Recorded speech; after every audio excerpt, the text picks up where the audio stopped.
All right, I guess we're live. I thought I Oh. pressed the studio button for a moment. Oh, well. Okay, well, yeah. Well, cool. Okay, so I guess we're going to say hi.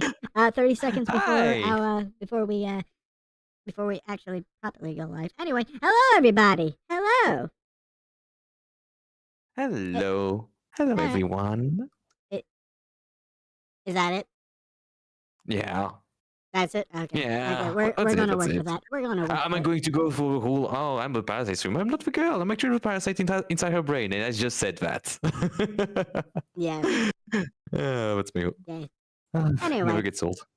Anyway, hello everybody, and welcome to another episode for another episode in a very long time of Sir. This is an interview podcast where I am your host, interview VTubers, big or small, on who they are, how they became VTubers, and how VTubing impacted their lives.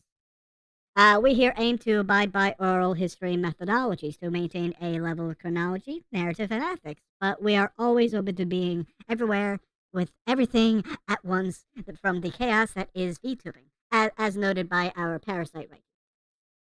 But also, hey, it's not an insult. We're actually going to be I'm going to be asking what's your taxonomic name. Oh. So yeah. But however, during the interview, the chat has a chance to question the interviewee, providing us either pretty much like trivial or in-depth insights into the lives of these fun and complex individuals. Also, for those VTubers that want to come on, scheduling is still open. If you wish to share your story, send a message to the email in the description below, alongside our interviewees' socials, or find it on this channel's about page, and we'll work out a date and time. The only qualifications, as of now, are having a model, following level of 150 subs, which I'm going to be making exceptions with Gure here, as well as next week's VTuber interviewee. So just an exception for now. That are found on these numbers, of course, being found on Twitch and YouTube. And or experience in some level of content creation, whether it be streaming or prepared content. For our oh wait, I already said that. I guess that's it. So yeah. Yeah. Hello. Yeah. So yeah. Hello. Let's get to this. Anyway, Frenchmen. Indeed. What is your opinion on Sicilians? I don't think about them a lot. I'm not Italian after all. Alright. Why? Why am I not Italian, or why don't I think about them? Why? Great question. But better question. Why would I think about the Sicilians? Well, they got nice pizza. That's true. That's actually true. But I prefer Neapolitan. I see. Yeah. Now, Gure. It's pronounced Gure, right? Yeah, absolutely. Gure. Or whatever you want to pronounce it. Let's call you Gu. Yeah. I feel like that would be. Let's go. I know you're a parasite. Would you happen to have a Latin taxonomic name? No, not really. I'm kind of unique in my thing. But if you really want to know, I'm just a worm. So technically, I would be. Would I be a crustacean? Because I have the shape of a worm, but I do look like a tongue worm. Tongue worms are crustaceans, so that's weird. That's the joys of life. Oh, it varies, really. Do you have a hard carapace? No, but I do have an exoskeleton made out of chitin, so that's that. Yeah. We'll have to look into it, or at least me, because I'm not too familiar with worms. There's a ton of them. Yeah. What symptoms should we look for per chance if we were infected by another of your kin? Nothing. Usually I have a lot of doubles going around in their life, doing absolutely nothing. Please do not look about this Australian woman that had a worm in her brain. That was definitely, wink wink, not me, wink wink. No symptoms at all. Unless I decide to basically change my horizons. That's that's all that happens. After that, yes. After that, well, gradual change in taste and personality, whitening and pinkifying of the eyes and the hair. And after that, your voice box changes in order to have my wonderful, magnificent voice.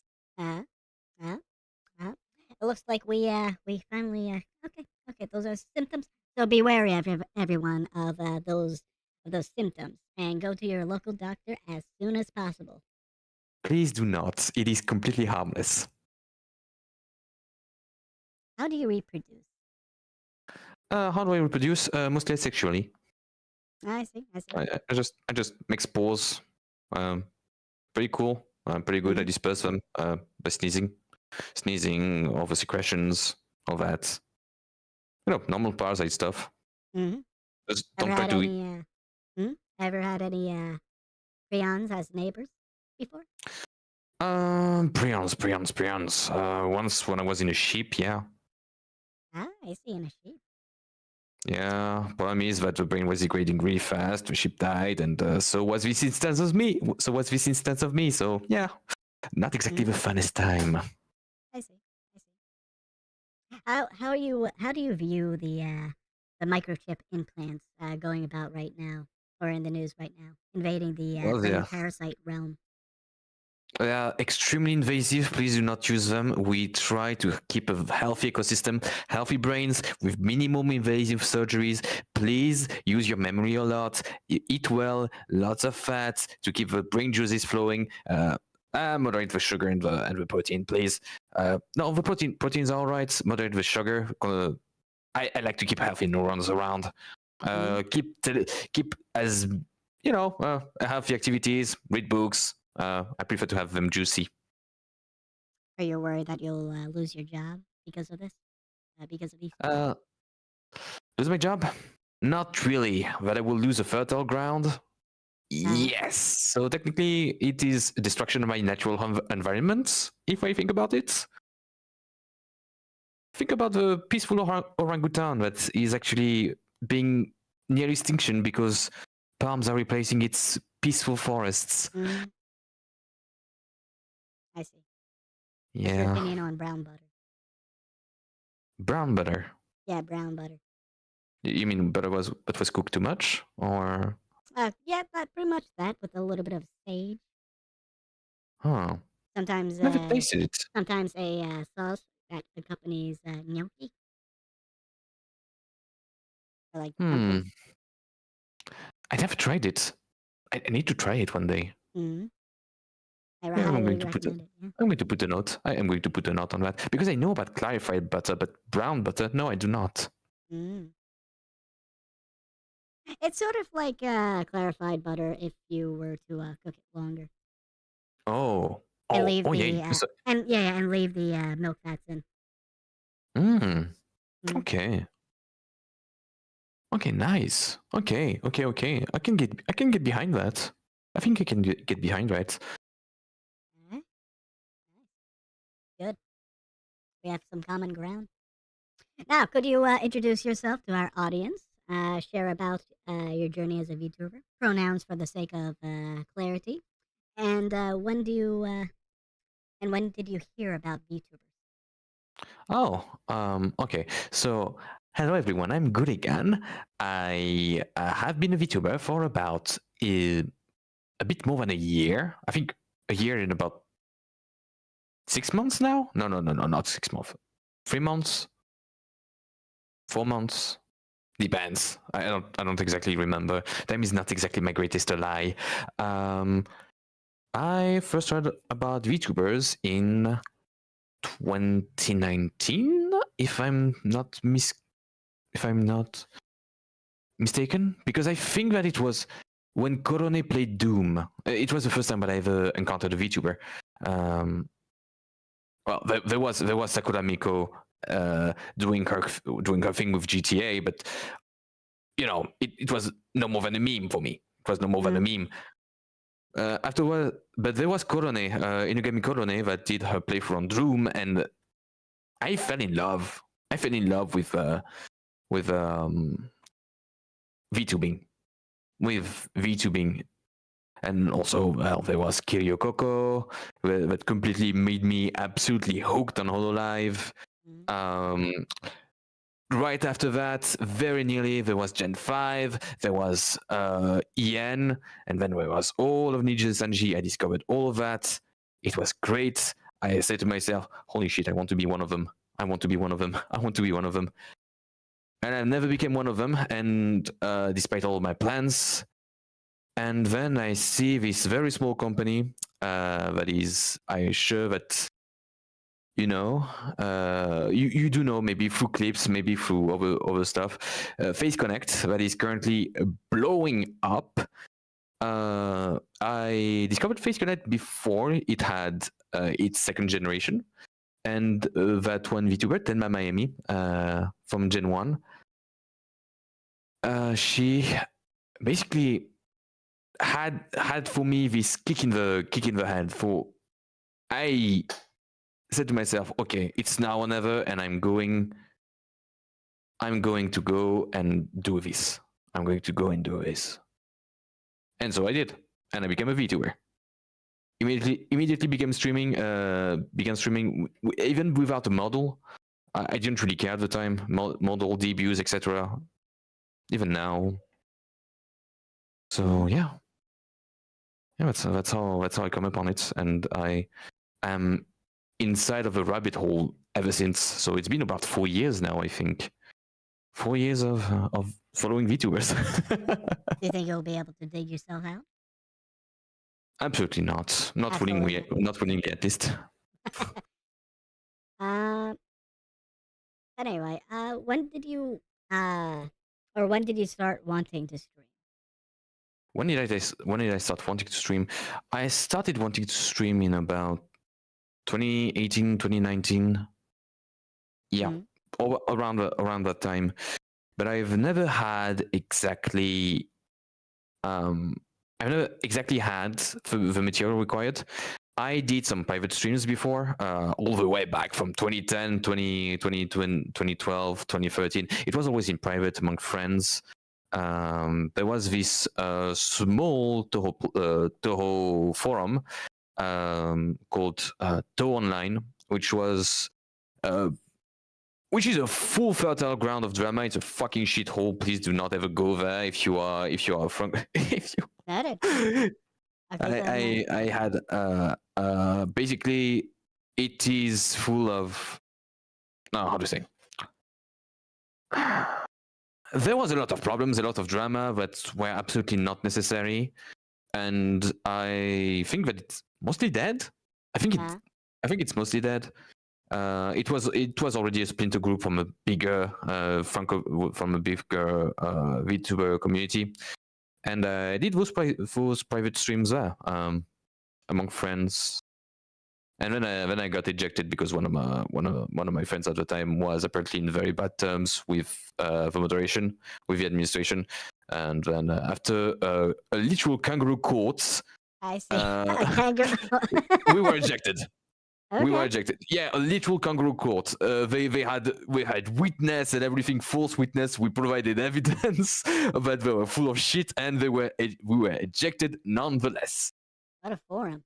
In public. Wow. Yeah. I was gonna say it is the concentration of the galaxy's scum and villainy, but at least they have the decency of putting you through a trial. They do. Yeah. Even if it's more like I'm French, so it's more like a terror trial. So. I see. Yeah. I mean, Vietnam was Belgian, so fuck him. Okay. Okay. Apparently this Parasite has a prejudice against Belgians.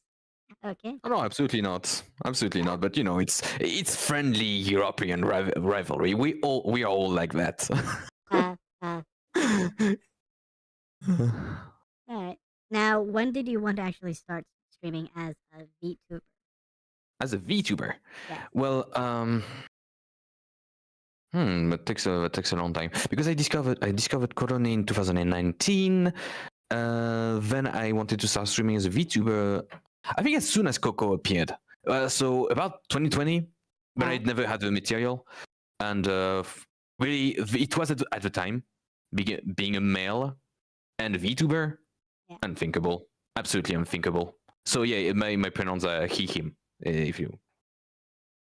Whichever. Yeah. Or whenever. Yeah, so I didn't have any of the material, and frankly, it was a pipe dream to even begin to VTube because it was literally, it was, if you were a male and a VTuber, you were literally laughing stock. You were literally laughing stock. And I said to myself, yeah, it's all right, but I don't exactly have any chance to make it out there, and I don't have a material anyway, so yeah, better wait.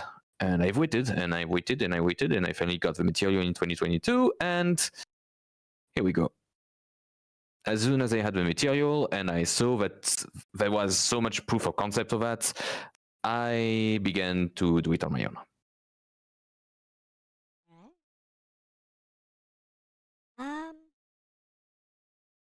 So you mentioned, wait, let's see.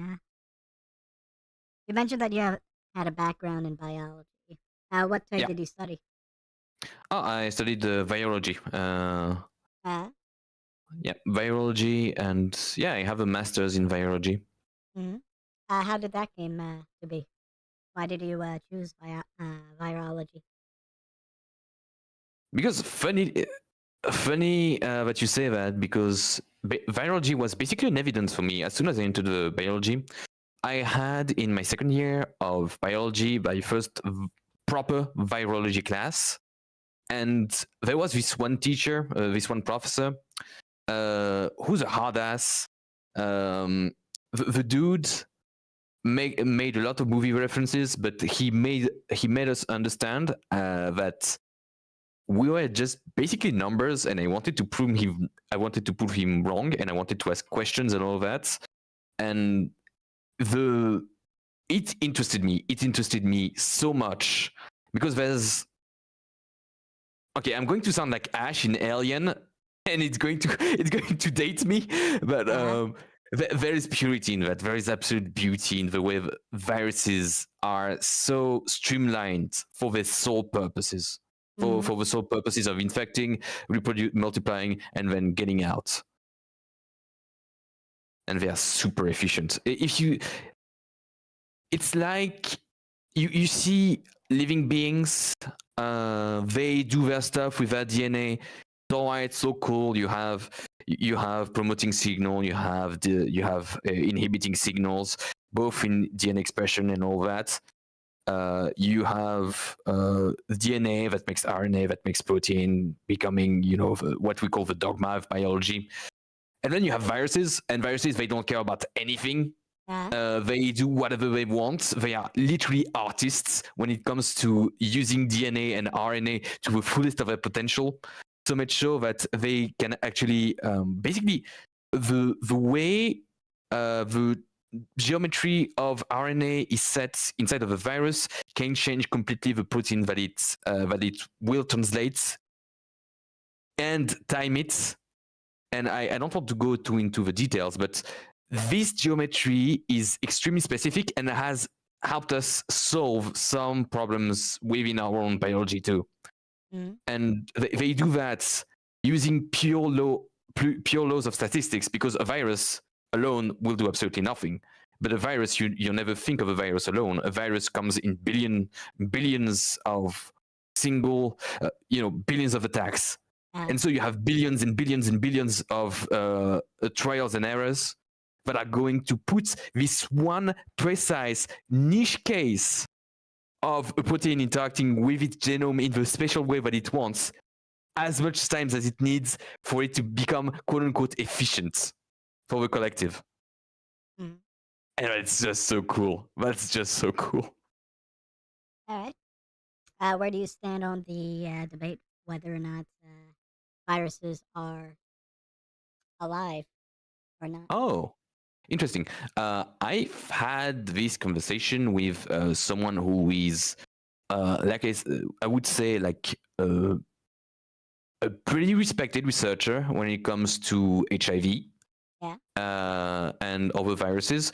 He once worked on Crimean Congo hemorrhagic fever virus, which was the one that really made me fall in love with reverse DNA, reverse RNA viruses. But that's something else. That's another story. But we had these debates because I am very firmly in the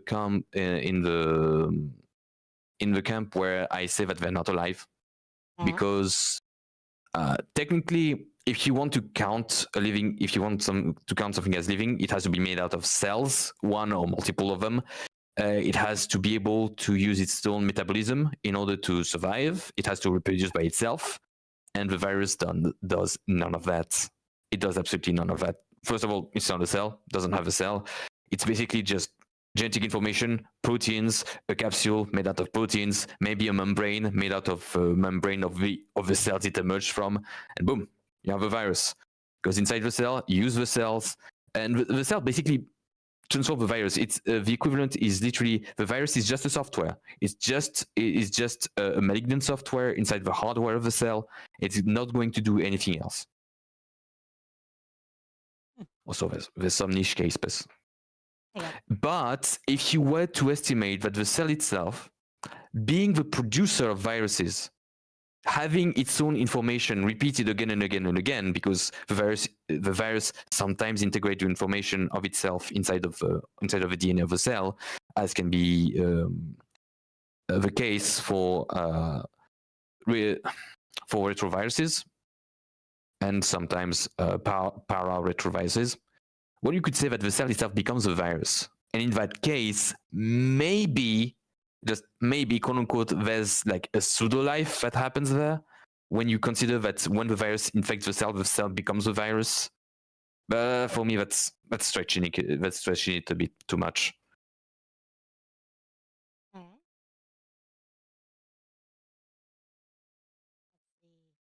And now you're a tutor. Yeah. Mm-hmm. Yeah, I'm a tutor. And learning to be a teacher, when I remember. Mm-hmm. High school teacher. Yeah, that's my goal. That's my goal at the moment. Why was that? Or why is that? Why is that? Because doing research sucks. There's basically no prospects, unfortunately, unless you do have a PhD. But even with a PhD, there's barely any prospect at all, and it doesn't really pay.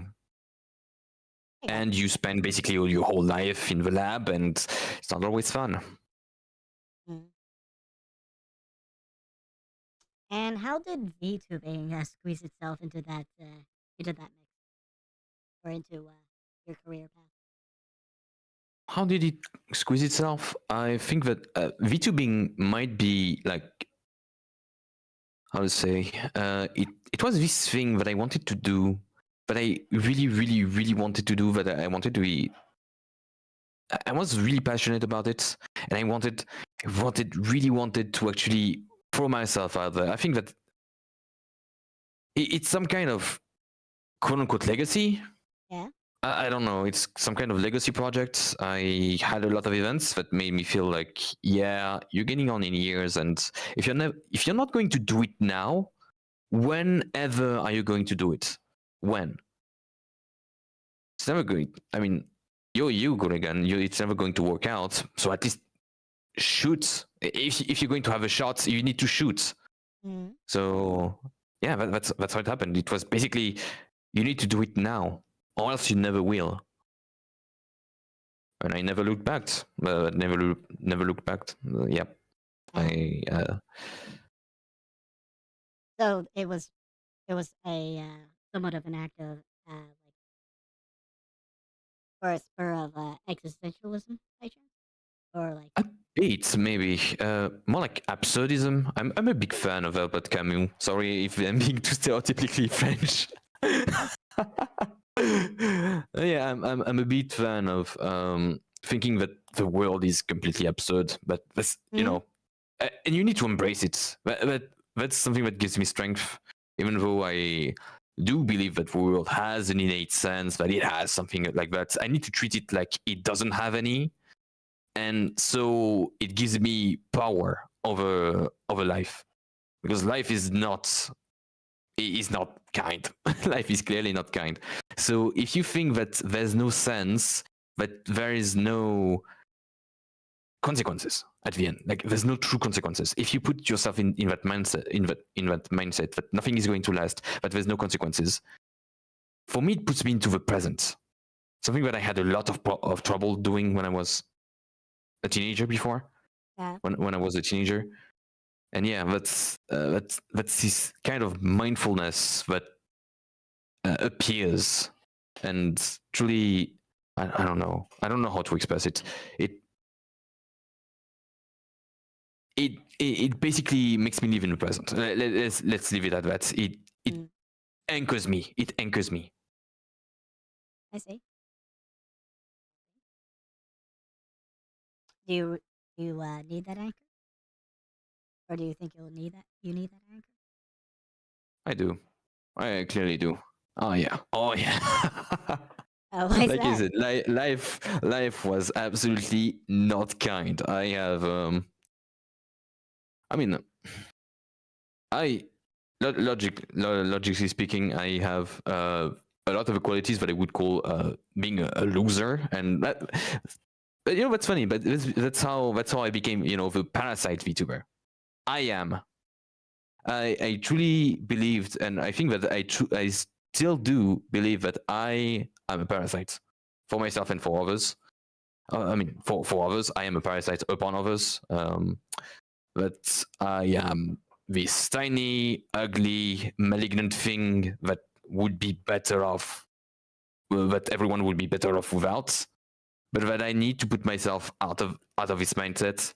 Like, why would I stress out about why? Like, for example, when I contacted you for this interview, I had like about a week of saying to myself, why contact them? I am clearly too small. I am clearly I'm not entertaining. I am not a good listener. I'm not a good talker. Why would I do that? Why would I do that? Like, it's not going to be worth it. They're going to hate me. They're going to say no. And well, it didn't happen like that now, did it? I'm full of shit. my brain is full of it. And yeah, it was worse before. It was way worse. Like you want your Manhattan Parasite? Oh yeah, you're going to you can have it. I am clearly Manhattan, which is why I grew attached to Face Connect because Sad Girl Company and all the meme like that. That was present before, but it's more like they are much more honest about what they are or who they are, and they're free. They're free that way, and I like that. But at the same time, I don't like romanticizing about suffering because, there's true suffering behind that. There's a lot of depressing stuff. Whatever. Yeah, like if a girl is unwell, yeah, she's unwell. There's a reason that there's the un before the well. Yeah, and maybe I wanted to have friends too. I wanted to have friends doing the things that I like, having the same passion as me, because VTubing not exactly that popular around me. I get that. Yeah. You want to? It's like being back. It's like being back in the 90s and liking anime. You want to find a community, or like you want to be a part of, right? The feeling. I want. Yeah, but that's something that I liked, that I lacked a lot growing up. I am a metis of two different cultures that seem to want to clash at each and every turn, and again, I'm going to quote Camus, but also MRG. A stranger I remain. Everywhere that I go, a stranger I remain. So better. What's better in a strange land than being a stranger? So yeah, parasociality is something that I've experienced throughout my whole life, because I've basically been the straw man for absolutely everyone that I met for the opposite side of the culture that I'm on. Like if I'm in France, I am the strawman for the other culture. If I'm in the other place, I'm the strawman for the French guy. It's awesome. It's funny. As a child, it is not that funny. As an adult, it is extremely funny. It just shows how, like, how small the world truly is. How like we all are. But it gave me this need to belong somewhere. I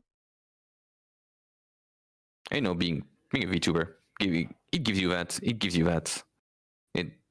It's going to, I think, for me, going to help me prove wrong people that gave me this, and myself, prove myself wrong, mostly, that I am this worthless little wretched being that deserves to be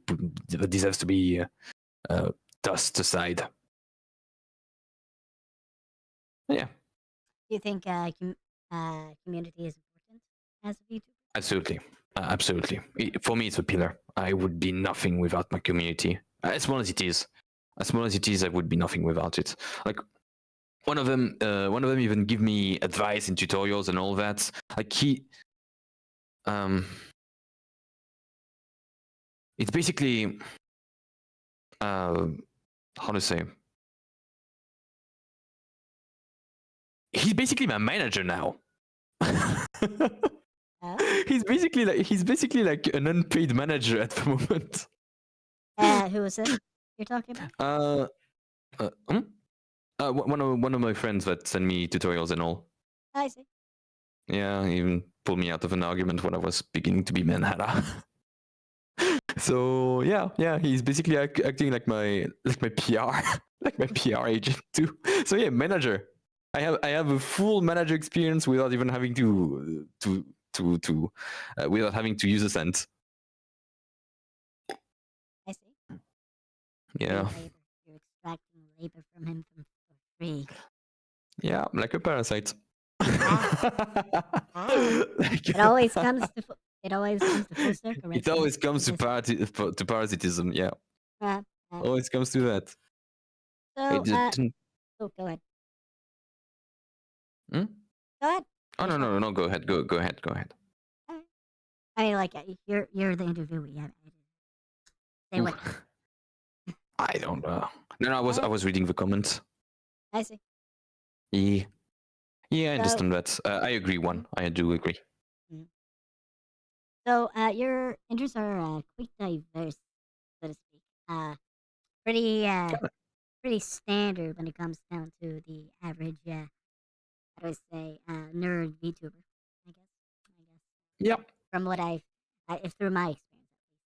Yeah, no, absolutely. I do not pride myself on being special in any way. I am not.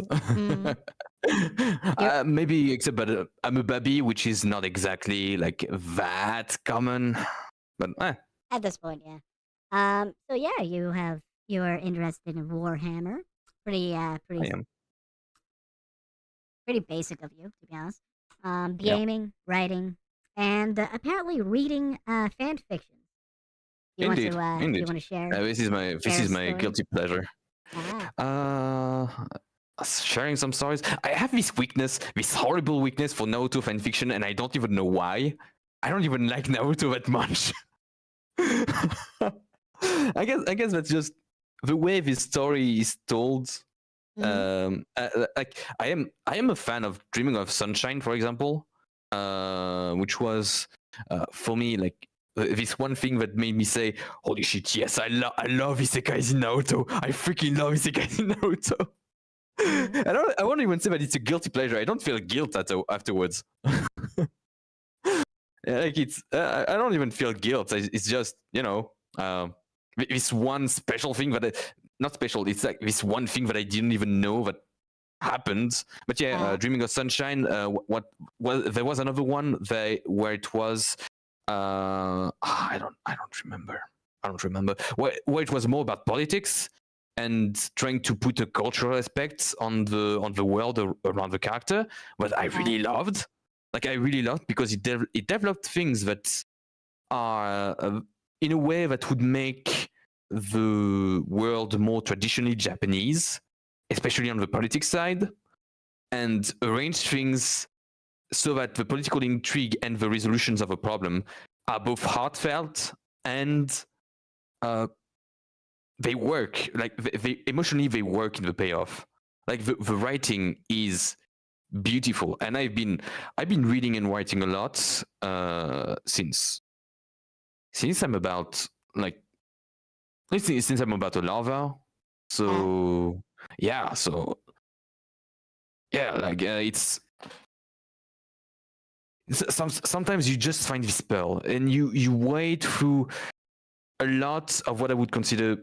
I don't like the I don't like the implication of the word, but it's exactly the word that it's in it here. Mediocrity, like absolutely mid fan fictions where everything is exactly as you would expect from a fan fiction from an inexperienced writer.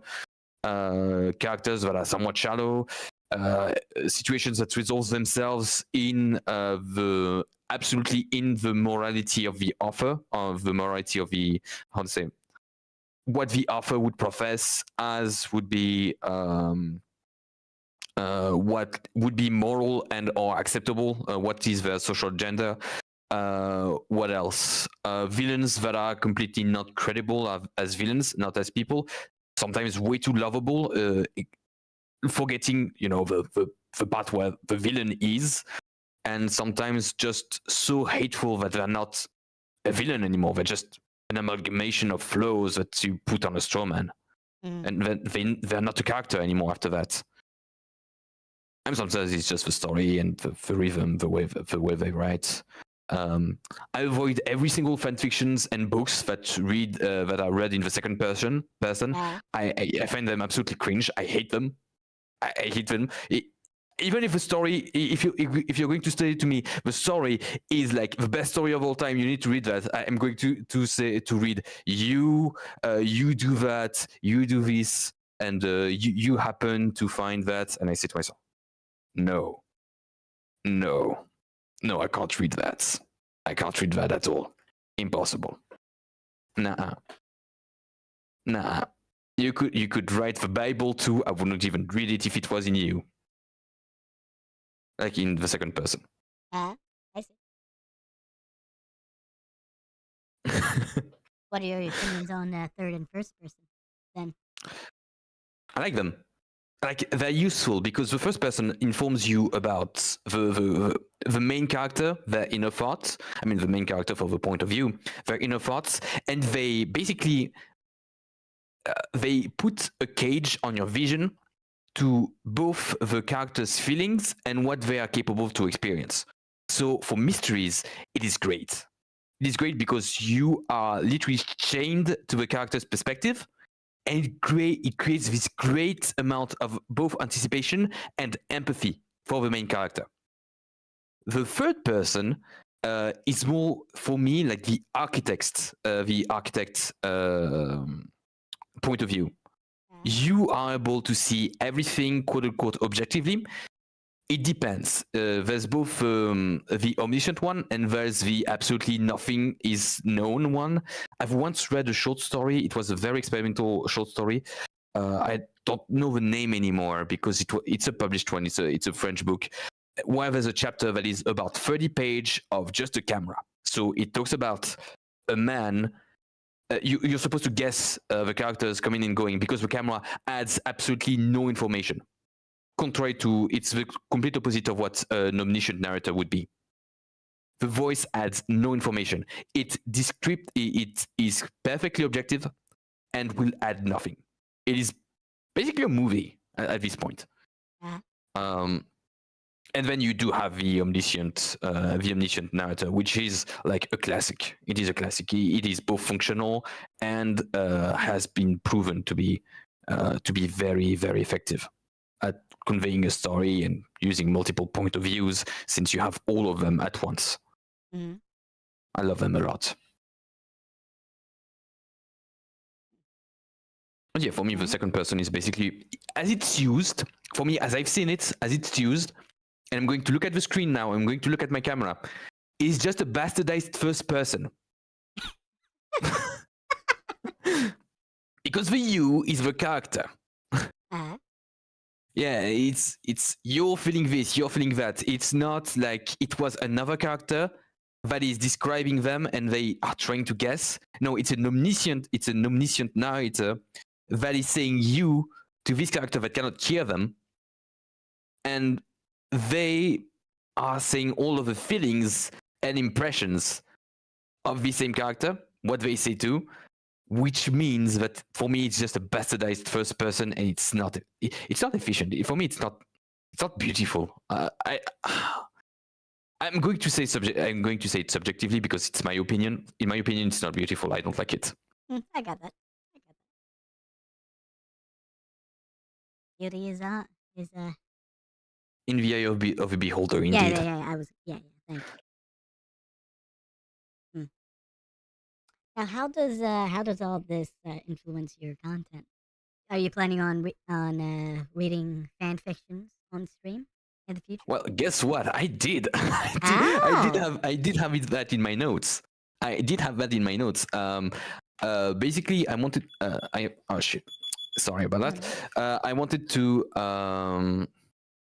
do this one stream where I just work on writing, because there's been I've been writing. I stream 6 days a week. I can't write.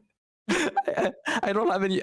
When I try to find sometimes to edit, I can't write. When I try to write, I can't edit. So if I write on screen, maybe I will finally find some time to write. But also, I want to do a book club with fan fictions.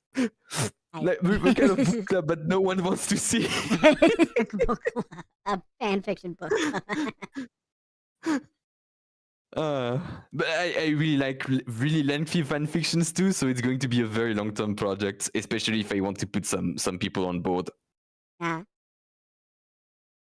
I like fan fictions that have at least 700,000 words. 700,000 words.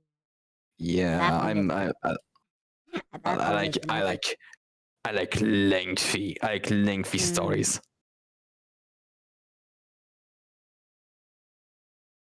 I mean, it's, at this point, it's a book, so yeah, book club. How does Warhammer tie into at least your preference in terms of gaming content, or at least like the setting of Warhammer, or like the aesthetics? Maybe aesthetics. I have had before a love-hate relationship with Warhammer 40k. Yeah. Because I was being a sourpuss, and I didn't understand how ridiculous the setting was, and I refused to embrace it. Like for me, I laughed at it, like ironically, but you know, it was basically this meme of a Wojak that is crying inside and has this mask, his mask of actually, laughing. But now I embrace the ridiculousness entirely. I embrace it. It's great. It's absolutely great. At first, the hobby was there because I like painting. I liked painting the miniatures. I have only one set of two. That was a starter kit. A starter kit for the 8th edition. But I didn't have any money to buy anymore ever since. So it's going to redate them. But what I like is the theology of Warhammer 40k, the way that theology works, and the fact that there was between M10 and M6 and M24, if I understand correctly, if I'm not mistaken, there was this dark age of technology. That is called the Dark Age of Technology, but it's called the Dark Age of Technology, so you think, oh, maybe it's like absolutely horrible. No, it was the Golden Age of mankind. It's called the Dark Age of Technology because there's barely no record of it. It's the Dark Age of Technology because mankind was at its peak, and we are never going to see it again. And I love it. We know nothing about that. And the writers are sure never going to say what it was, how it was like.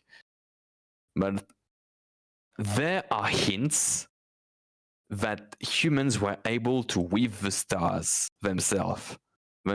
Time into was completely enslaved to them, and they were able to do these wonders of societal progress, acceptance, technological progress.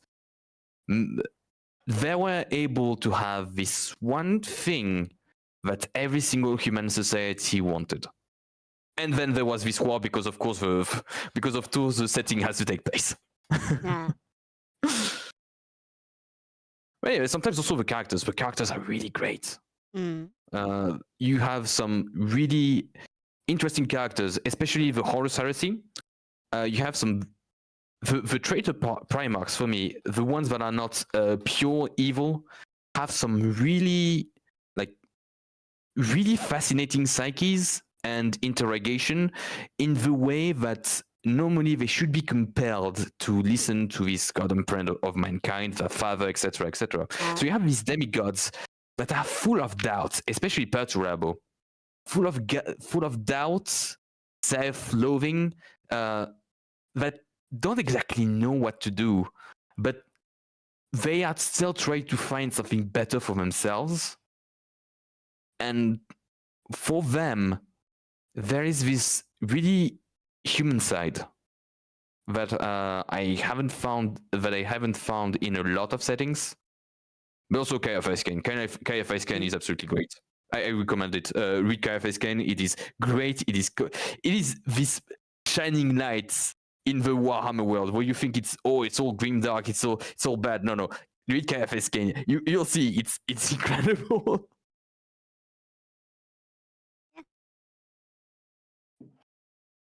The only comments I have when it comes to like Warhammer lore is obviously tainted by if the Emperor had a talk to speech. A text to speech device. Yeah. Yeah, that's how I discovered it. Oh, really? That's how I discovered it. I think it was like the 5th. No. It was the 10th episode. It was the 10th episode when I discovered the series. Yeah, it was great. I got hooked.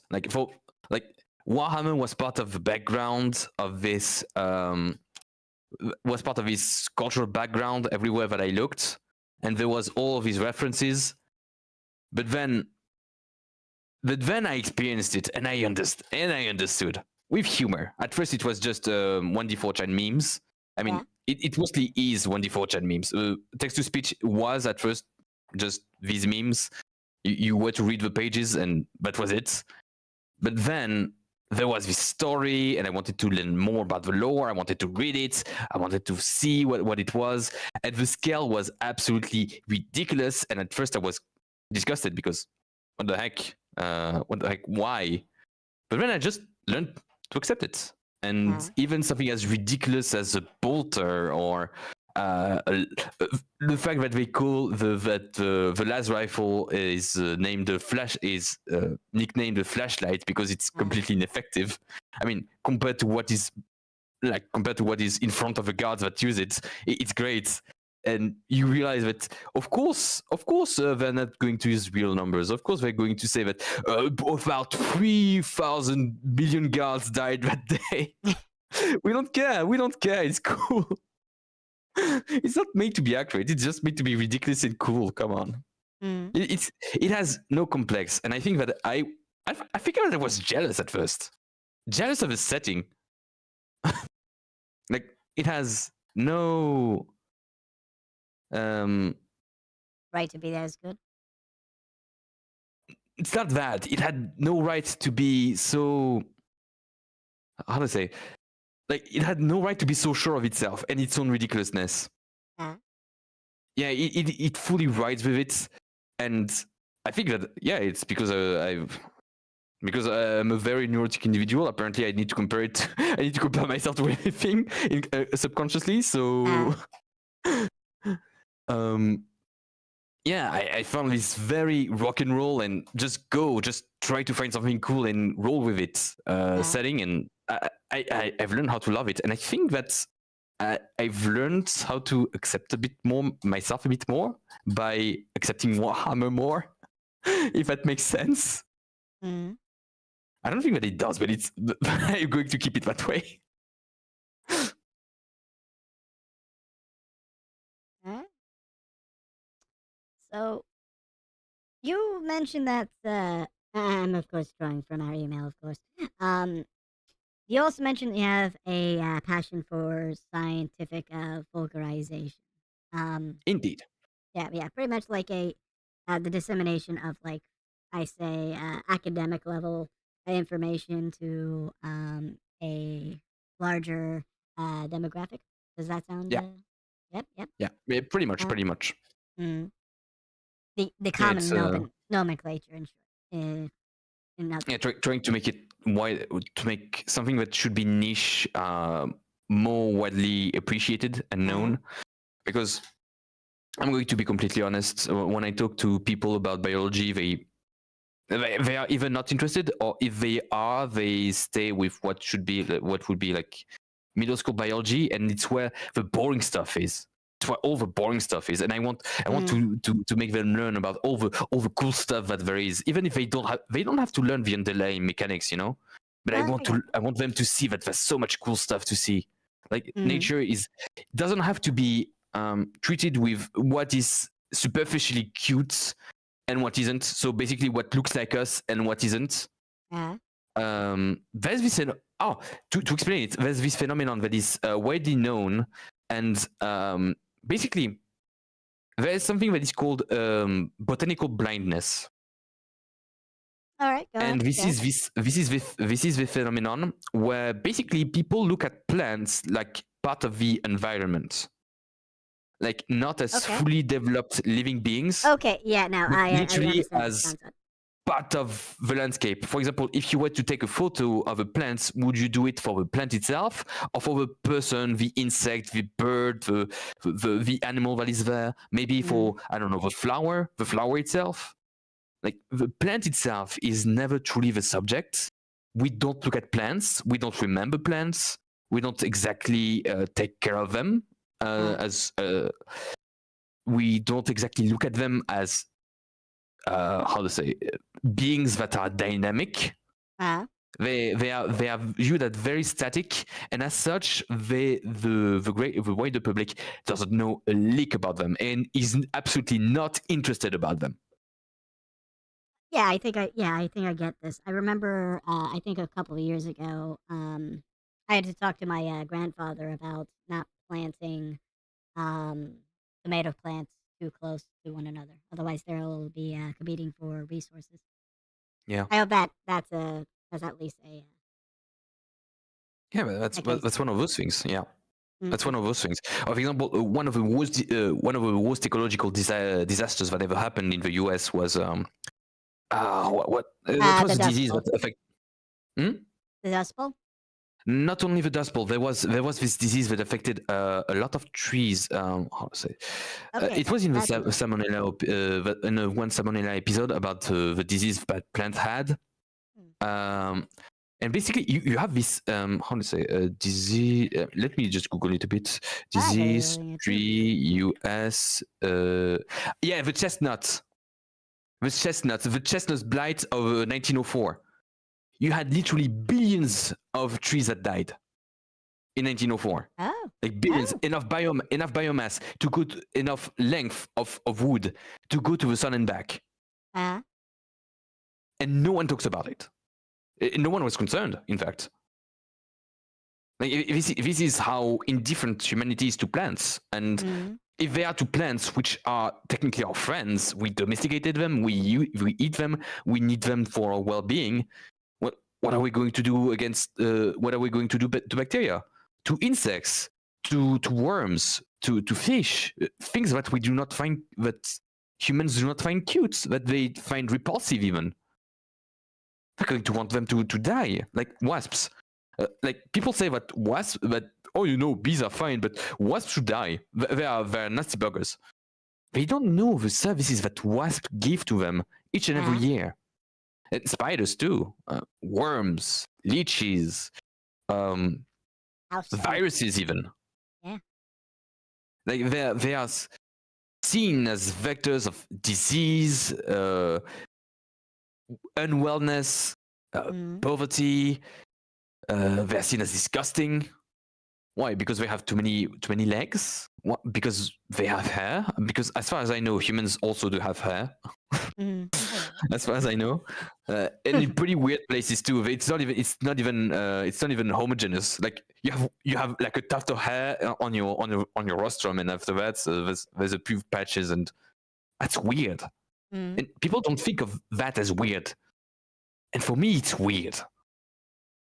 Like for me, it is so weird, and I try to then think that maybe I was affected by the same problem, this botanical blindness. Yeah. And it's only by learning about plants that I began to look at plants, like truly look at them, see them. And it's not any avatar. Like it's not something like Avatar that is going to make people want to go into the environment. It's going to learn about the wonders that is just there, right beneath their feet, right on their eyes, growing in their skins. It is yummy. It is there. For me, it's there that you would find the wonders. Like right on your rug, there must be like a thriving ecosystem of thousands of living beings that thrive, live, die, reproduce, must have even chemical wars. And you would never know about it. No one thinks about it. And it's sad. So I want to change that. Okay. Which is why every Monday I do, since 4 weeks ago, 3 to 4 weeks ago, 3 weeks ago, I began to migrate to YouTube. I mean, for half a week, and I stream there. The Monday being what I call the Parasite classes. That is basically a scientific vulgarization about biology, which I take the basic of biology and I progress more and more and more to show how diverse life is. And last time we saw the epistoconts, which are eukaryotes. They are basically beings that have a nucleus, like us. That's basically us. And there's this thing that is choanoflagellates. And they are one of the nearest living beings to animals. But what they do is they have this gene to make silicic acid, silicic acid, yes. And silicic acid is basically silicon. So when they make the acid not an acid anymore, when they deactivate it, they make mineral silicon to make an outer layer, a basket, which is just glass. Those beings weave glass into their outer shell. So does diatoma, by the way, brown algae. They weave glass too. So people want to find aliens to see silicon-based chemistry, and we have that right on in our ocean and brackish water. You make water age a little, and you're going to have glass weavers inside of it. Glass weavers. This is out of sci-fi. It is stronger than fiction, and I don't understand why people are not more interested. You know, for me, it is the thing that is. It is the thing that makes it like egregious that we are not more interested about life. Yes, they weave glass abyss. They do into baskets.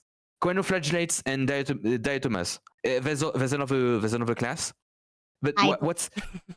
I blame big glass for their obscurity.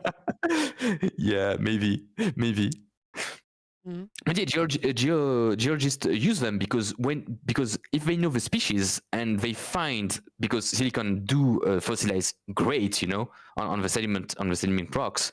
If they do find them, well, if they know the species, they know what were the conditions, so they know the climate. That's great. You have an enormous amount of information just by looking at a single basket made out of glass by one little unicellular being. Yeah, it's just beautiful for me. Yeah, impressive. Yeah, I don't know. Thank you for disseminating that for me. Yeah, and the rest of the chatters here. Yeah, that's why. You don't need to find aliens. You don't need to go to Mars. You don't need to. we have only one pale blue dot, as Carl Sagan would say. We have one speck inside of space, and it's our home. Even if we are destined to go out of it, even if it's true, it's still our home. And you we must take care of it. Like, we must find within this the anthropocentric paradigm that is within our cultures right now has destroyed the planet and ourselves too. Like, let's be honest, living in concrete jungles is not exactly the most fulfilling of existence when it comes to mental health. But I do agree on one term. We indeed are special because of our intelligence. This intelligence does indeed give us the capacity to have depression, as most will joke. But it also is this great power. And as a certain Uncle Ben would say, with great power do come great responsibility. And now we are to take care of our problem now that we know better. But we need to know better. We need to take a great look at ourselves and see if we can actually do something about this enormous responsibility that we have on our hand towards the whole of the kingdom of life. Bacteria, which are the majority of us, if we don't count viruses. Okay, a trivia that I like to say about viruses is that if you were to align them one by one, you would have the whole diameter of the Milky Way for every single viruses that exist at a moment T.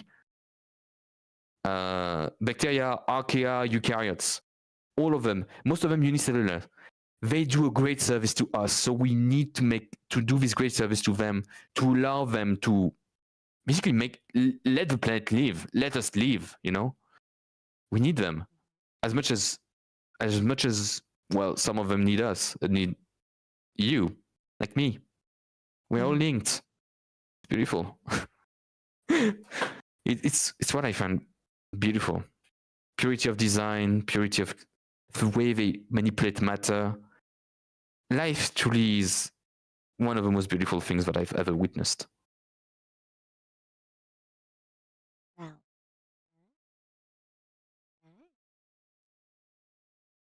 So, how do you plan on expanding your Monday microbe Well, streams? we went into the Epistocons for one thing.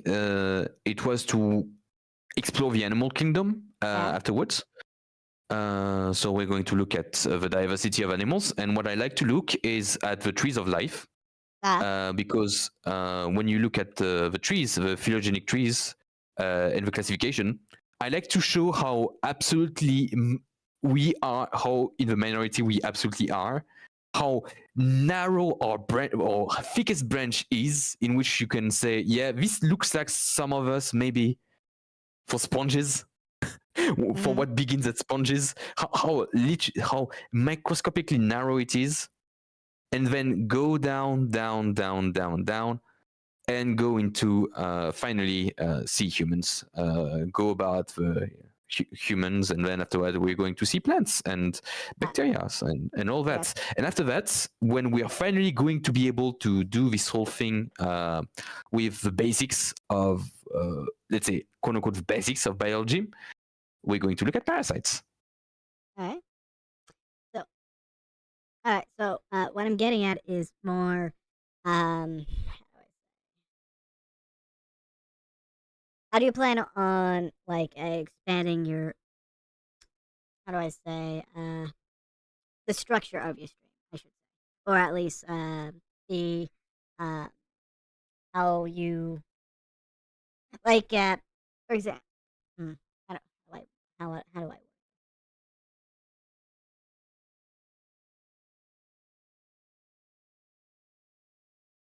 Like, where do you see the style of that stream a year from now, or at least the whole how you structure it? There we go. How would I structure it? If I were to be more popular in a year from now, Yeah. I would really like to make these into collabs so that I could make it into kind of a podcast. So to make it more dynamic, that would really be great. But and that is the way more probable option, I am going to stagnate. Well, I am going to simply make it more, how to say, episodic. Make it more episodic. Truly have a base structure of finally we went into this parasite, so we're going to look into their ecology, we're going to look into what they do, we're going to look into their hosts, and finally we're going to look into their interactions and if they are what are the interactions with humans, etc., because that's mostly what people are interested in. And afterwards, well, I think that's good for a year because we have a lot of material to cover for now. In short, For your basics. content's not going to run out anytime soon. Oh, absolutely not. Absolutely not. And if I want to do more, I just have to look at more specialized papers, and that's all. I have to look outside of what I would call a basic biology and go into more details to vulgarize it and make it interesting. And so that, yeah. But I still want to have these archives of basic things that people can go back to ask me questions to. Mm. Are there any VTubers you have your sights on in these sorts of collaborations? For a moment, no, because we're way too big. I Way see. too big. I see. Yeah. I see. You have to build Yeah, up but that social capital. yeah, pretty much. Yeah. Even for me, even 40 is way too big. Even 40 concurrent viewers is way too big. Oh, really? Wow. Yeah. I mean, come on, I'm at 2 views. Even if I have, I think that I have like 163 followers on Twitch, like 36 subscribers on YouTube. Yeah, that's not going to bring much. That's not going to bring much to the table. Hey, shoot them a message. I mean, I tried sometimes. I did try because that's the one thing. There's a French YouTuber that basically put me out of my funk by saying something. You need to dare to do things. You need to be daring. Otherwise, nothing is ever going to happen because you're never going to do anything. Especially when it comes to what we do now. Literally carpe diem. Yeah, and what the stuff that happens is that most of the time there's simply no answer because we are not mutuals. So the DM never gets sent because we are not mutuals. So, I tried. Okay. One day. One day. Yeah. Has this education content ever like bleed into your gaming streams? For the moment, no. No? No, absolutely not. For the moment, it's pretty much compartmentalized. But maybe it will one day. Maybe it will. I guess the event or what's the word? It just never came up during stream. Oh yeah. I mean, I don't have. It never came up, and also there's just no one that ever asked. For a moment, no one ever asked. No one ever reacted to something like that. No one ever said, "Okay, I looked at your thing. Can you answer about that, or that, or maybe it's exactly like that. It's exactly like you talked about before." No, it never happened. Very, very much in the present. Very much in the present, and I love them for that. I absolutely love them for that.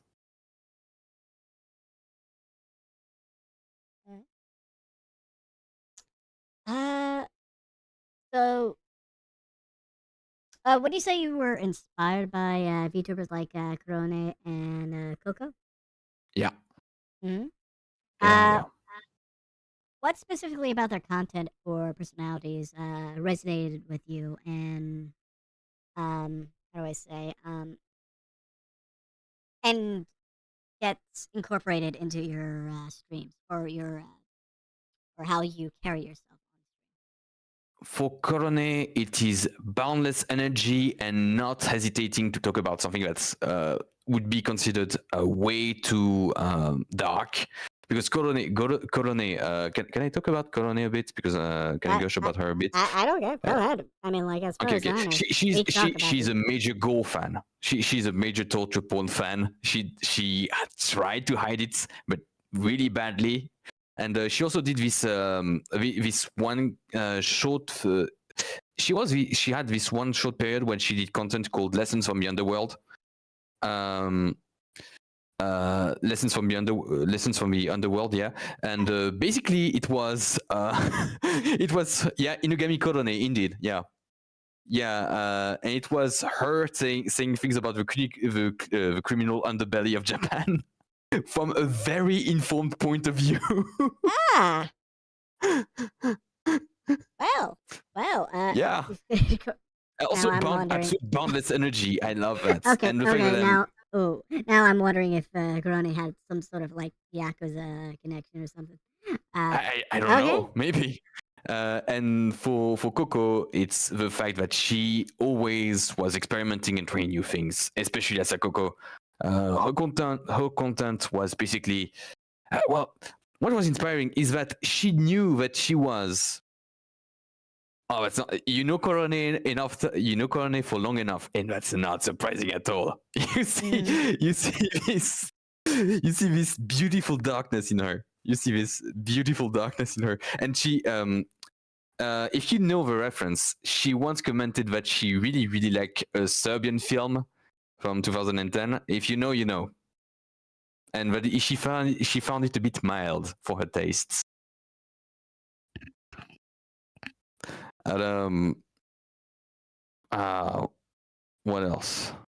Oh yeah, Coco. She is the very definition of daring. Mm. She is the very definition of daring, and I will always like her for that. Asa Coco was my jam. It was my absolute jam. I was following that. The way she was also always supportive of her kohais and her senpais and her genmates was inspiring. And I also want to be that. I want to be that at the very beginning. I wanted to be that. I had this rant stream at the very beginning of my career. I had this thing where anyone could talk about any of their problems, anything on stream, and I would talk with them about it.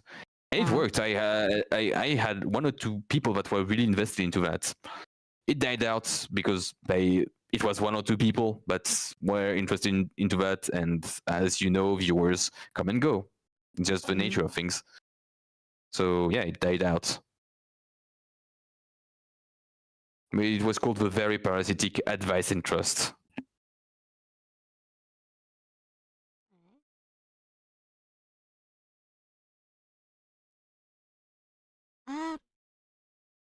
Could you share more about the Whiskey Project and how the Phase of Connect explosion popularity in 2022 played a role in your decision to become a VTuber? Well, for this quick project, it was something that is very simple. If there is only one answer, and that she's European, and that's something that seems dumb. But the fact that she has a European, she basically lives as she's a European. So her streams are going to happen when she's able to stream, not to contend with any American audience. And she still is extremely popular by my metrics. She still is very popular. She works great. She has a great personality, and she has this passion for guns and military stuff and military video games. And that's not something that you saw before. It was not something that looked like that was not something that looked like an idol at all. It was absolutely not a VTuber. It did not go into this thing where it was this attraction. She was one of the bros. She was one of the mates. Yeah. She was one of. I mean, she is. I'm talking in the past tense, like she was, like she's, like she's departed. But no, she isn't. She isn't. And no, she isn't. She's very active, and I admire her. I do admire her. And Face Connect, damn Face Connect. I'm a big Face Connect fan. Although my Oishi is Social Marine, and I'm going to keep it at that, making Sakana technically my rival. Face Connect showed me that it was possible to be small, to be unknown, to be just small, scrappy, wanting to bite and have something, and succeeding with major success. They are able to be themselves. They are able to basically stream what they want. They can do things that other VTuber companies cannot, especially because there's Canadian laws are a lot more lenient on what they do compared to Japanese law. Which would be a problem with if they were working with cover and any color. And I mean, just come on. You see one clip of Telma Maemi, Pipa, Ayori, Michiru, Nasa, Uruka. Basically, Face Connect Gen 1, because I happened to go inside Face Connect right after the invaders came, the first invaders, which were Kanikolumi and I can never remember her name, but she makes me the Face invaders, which was basically generation 1.5. I see. It's just it's basically how to say Kanikolumi and sorry, I'm so sorry, I can't remember your name. Oh, I loved you so much. No.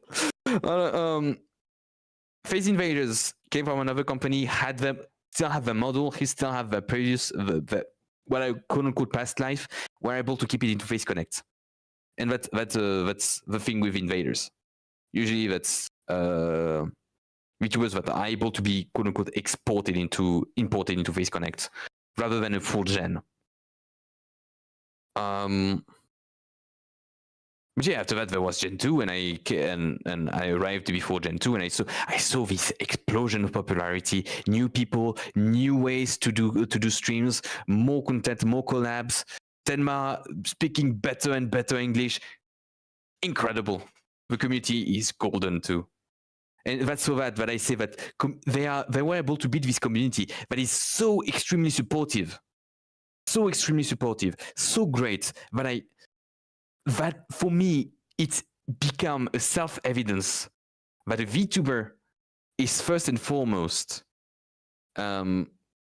made by their community. They are made by their community. So fearing them is healthy. Fearing the community and what happens, because you never know. It's the internet. It's healthy. But rejecting them outright cannot work. You are not alone. For me, a VTuber project it's a team effort between a VTuber inspiring a community to rise up.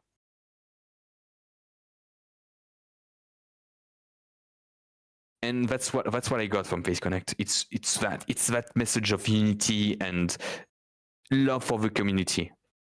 Mm-hmm. I'm just not a lone streamer. I'm a streamer, and I have my viewers, and my viewers are more important. I think that my viewers are really more important. My chat is more important for me for the enjoyment of the stream than the stream itself, in my opinion. Chat is like 75% of the enjoyment for me. If you have a great chat, you are going to have people that are going to stay more.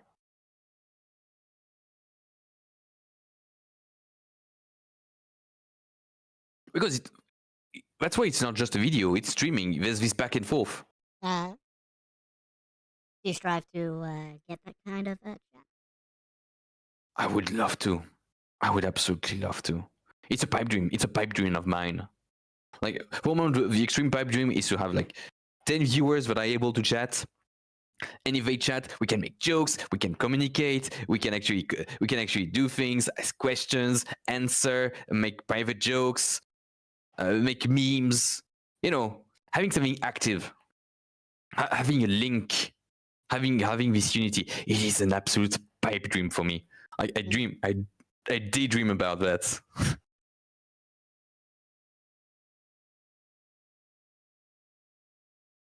Again, this connects to your desire to have a sense of community, right? Yeah, pretty much. So you mentioned that you use a VTuber model or a prefabricated VTuber model from Yep. the what was it? The Stream Workshop you mentioned. Yeah, Steam Workshop. Yeah, it's Yee by Nekodana. What was the process in choosing this model? How does it represent your VTuber persona? It is cute. It is. Oh, thank you, Abyss. Thank you so much. And it is cute, and it was functional. Because at first I looked into Nizima. Thing is, when you look into Nizima, first off, it's entirely in Japanese, even though you have like very cheap models. It's entirely in Japanese. Some of the models are nearly broken.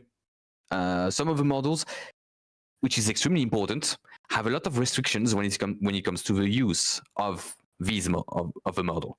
You cannot, for example, some models a lot of those models you cannot use for stream. You cannot use for monetized activity. You cannot even share them. Like you cannot even share them. You can only use them for private conversations. Afterwards, it was the paying sequence that was really freaking frustrating for me because I use translating on browser software to actually know what I'm reading, you know, to know what I'm looking at on the stream, on the screen, and trying to translate the thing. Nizima didn't work out for me, so I said to myself, okay, if Nizima didn't work out for me, let me look at what I can find elsewhere. Because I am a bit tired to be a PNG tuber, which I was before. I made the PNG myself, which was literally the head of a butterfly. A butterfly that was like the head of a butterfly, but kind of gross because I took out the antenna and made the eyes a bit bigger. And a costume, but I made into black and red, nuances of black and red. And afterwards, I said to myself, I want a model. I can't go on like that. I can't go without emoting. And I don't want to have a camera either, because that would completely ruin I'm not a flesh tuber. Okay? I'm not a flesh tuber. So I said to myself, okay, I need at least a functional model. I just want it to be functional. And when I found that, I tested it.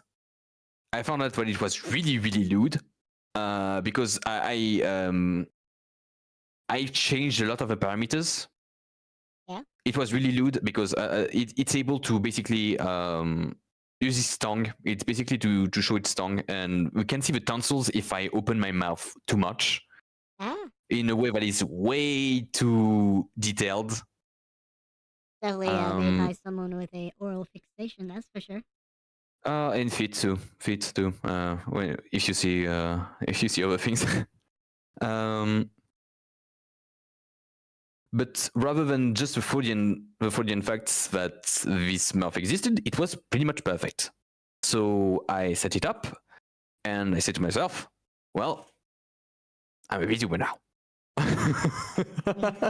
And that's how it happened. It's pretty simple. I'm still looking out for art. I'm still looking for artists in order to make a model. I'm still looking at what they can bring. I have very specific tastes. So if I want to have something custom made, I'm going to be much more difficult about what I want and what I want to happen. And I'm also going to try to go for something else, which is I'm trying to rig it myself. I'm going to try to learn how to rig it because I've learned that Live 2D has a 40-day trial period. In that time, I can learn how to use it and how to animate if I do it every night after I stream. And finally and finish my classes. It is a pipe dream, but if I do it, maybe I can. Maybe it'll just work. Maybe it will just work, and that would save me $1,000 that I cannot afford. Anyway. But for a moment, yeah, I'm stuck with this host. Because I would really like to have, Juniper. Arctia's Juniper. That, yes, yeah. Yes. The moth. I really like that she has alternative forms. Especially the full moon form. Great. It's entirely within my aesthetics. There's also another VTuber that is this eldritch being that is contained and has a second form that looks like a Zafoff, basically. There's this one form that looks like an anime girl, and this one form that looks like Azafoff, that looks like a true eldritch being. And there's this whole containment aesthetic, and I want to have that. I want to finally have the means to put what I don't have the talents. I want to have the means to put out this aesthetic, but I don't have this talent to express by myself. But for a moment, it's not exactly the case. For the moment. This being my passion, if I'm still here and when I'm going to be able to work, you can know that there's a lot of funds that are going to be invested towards that. How important is visual representation in VTubing? My apologies. Let me rephrase that. Now, how important is visual representation in VTubing for you, especially considering your initial concerns about appearances? It is part of your identity. Since you have this ability to choose what you look like, what you want to look like, what you will look like in the future, the art style. I mean, most of us we go for the simple anime style, but there's also non-standard styles that are really cool too. And I think that it really expresses part of who you are in a single glance. You don't need to have very elaborated videos. You don't need to have you don't need to have this super high tech stream where you have lights that react thanks to a donation by whoever in chat. When you are a VTuber, you have your identity literally on display at all time through your voice and through your appearance. It's like clothing, no one is going to believe a businessman that is not exactly in a three-piece suit. You need that. But there's still this nice necktie that can be anywhere, that can be anything. And while I'm not I'm currently doing a playthrough of Saya no Uta, which is very much appearances count, etc. That the game being morally disgusting enough, in my opinion, to have made me vomit. Like truly. Right. Yeah. There's if you look at the last one that I did last week, I really had a moment that was so nauseating for me that I really did vomit. But I'm normally not like that. Normally, I'm not about this appearance game out of stream. However, on stream, it is part of the art form. It is part, and I'm going to call VTubing an art form because it is. For me, it is. Mori Calliope is nothing without her pink hair, her scythe, the fact that she's a Grim Reaper. You can see the indication that she's a Grim Reaper everywhere in every single one of her models. Ina will always be Ina, You can put hundreds of variations of the models of Ina. Ina is Ina. Iron Mouse is Iron Mouse. And Iron Mouse is a great example because she has so many models, but they still have this very distinct identity that make them authentic to the Iron Mouse experience and spirit. The Iron Mouse soul, for example, this quintessence. Yeah. What is your essence? So yeah. My essence? I don't know. I try to be friendly, but I do believe that for a moment I'm too small and scuff in order to be able to truly have an essence. Maybe it truly is parasitism in a way, because I am really this thing that takes a bit from everybody, doesn't exactly have the talents to give anything back, but still try to make do, still try to survive and make do and proliferate and get this thing, get things done. I really want one day to get out of this parasitism phase, but I will always be the parasite VTuber. But for example, the pink hair has stuck. For me, I would not imagine any other models without the pink hair and the red eyes. Like, yeah, for me, I think they became part of me as Gure. Even if I were to not be a baby anymore, which would be like the preferred option. Since I'm not exactly a baby by choice, I do appreciate what some great babies do, but I'm not good at that. I'm truly not good at that. I got that. It's a skill. It is a skill. It is a great skill. I've seen babies sing in a way that really put tears into my eyes. Mm-hmm. I think that I have this. I think that the thing about parasites, evolutionary speaking, and this is a tangent, but you're going to see it's going to come back into the discussion of this identity, this good against soul. The thing about parasites is that they come from any other animals, like any other animals. For example, the tapeworm. A simple tapeworm doesn't have a heart, doesn't have blood. It is so simple, in fact, that it only needs to absorb the nutrients inside of your intestines and reproduce. Mm. It is the only thing that it ever does. It doesn't even have an immune system. It doesn't even have a nervous system. Its cousins do. Its independent cousins do, which means that parasitism, as it always does, take away the characters that would be less advantageous. In that case, the characters that take more energy, they're not needed anymore. They take more energy. So generation after generation, they can afford to retract it. I mean, it's not conscious. There's no goal in evolution. There's no final goal. There's no direction.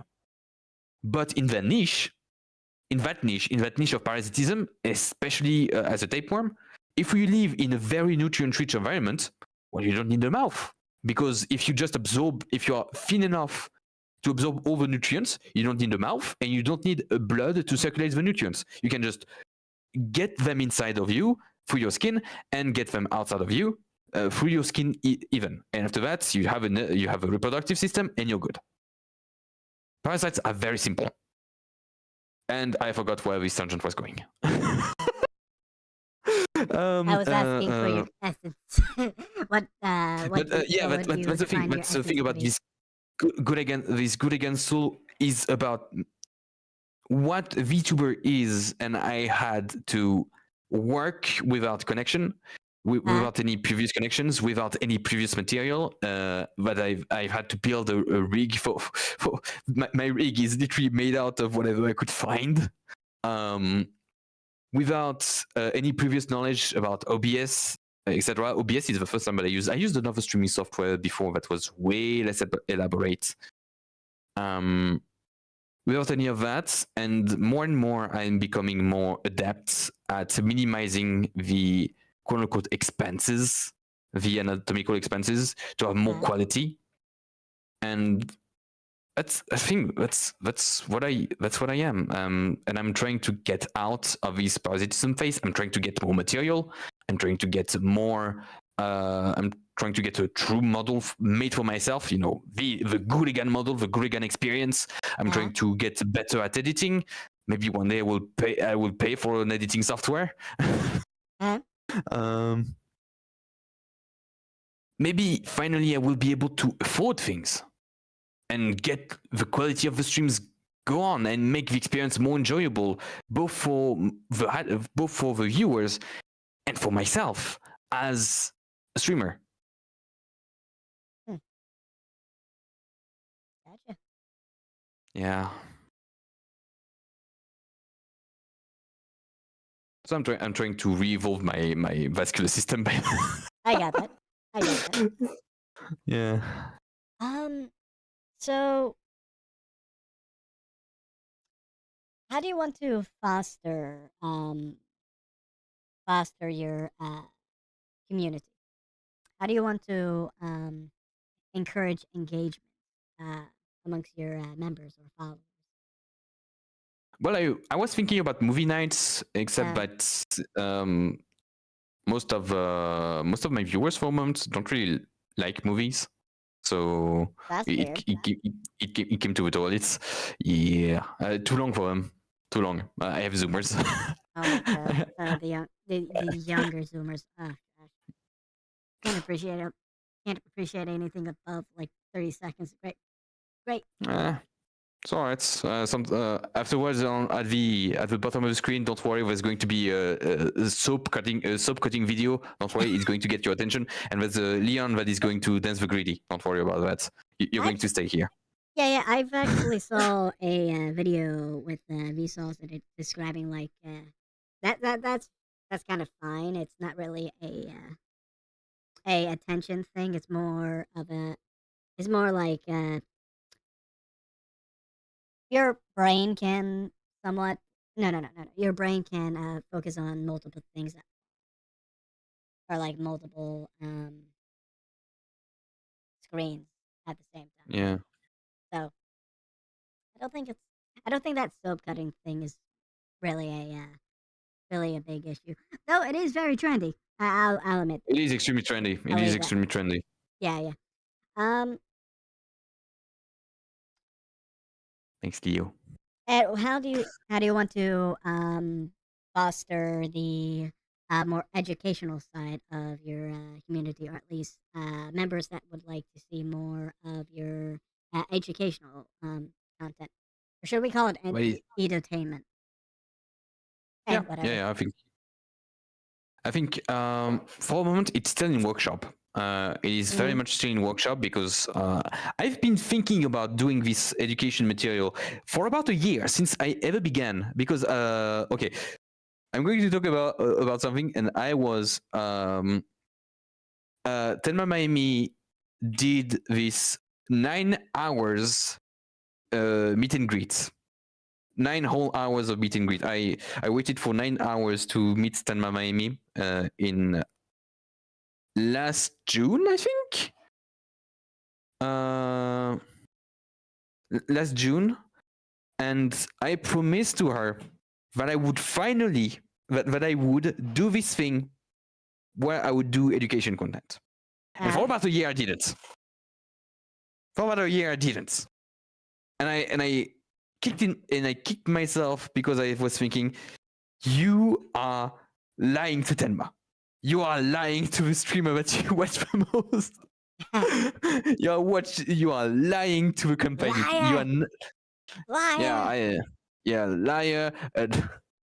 That is I was saying that, and then there was the Shiori stream, and I had a little, maybe quote unquote abandoned the concept. I still wanted to do it, but I had no idea. And then there was the Shiori Parasite streams.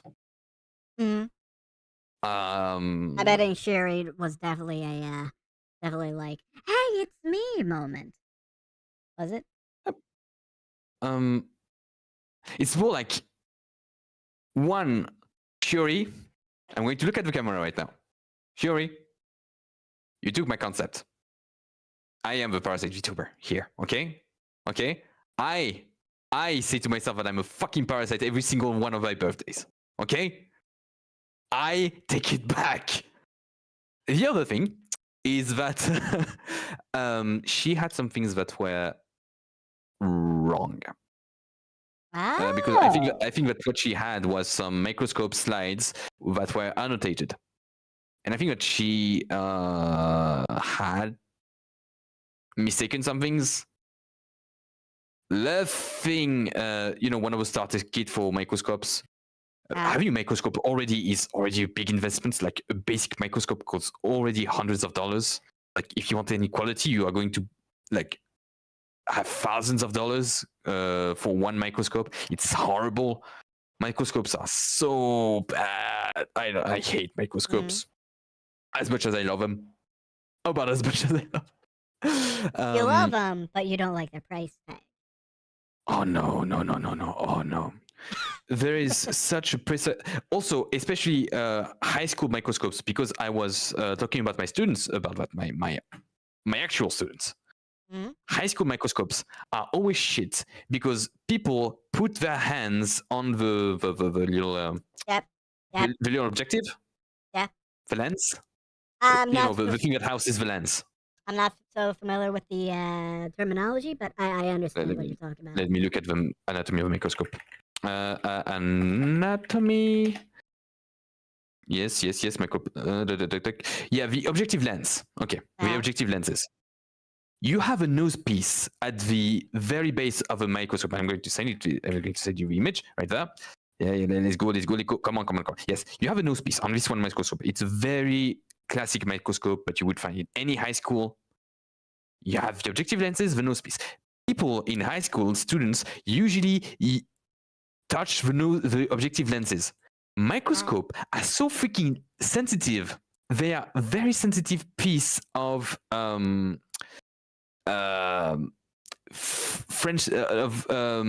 technology. Very sensitive. In because you are trying to make an image hundreds of times bigger. I mean, dozens of times to hundreds of times bigger. In a classic microscope, it goes about to 400 times. It goes to about 400 times. And it's like readjusting the barrel of a gun. You need to zero it each and every time, and doing that is extremely costly. So no school will ever do that. Meaning that all of the microscopes are pieces of shit there. In any and all educational settings. I remember seeing the color black underneath the microscope. Yeah. I had to learn how to draw with one eye and look at the microscope with the other. It's really weird. You said that the microscope frames were annotated during the what was it, Sherry?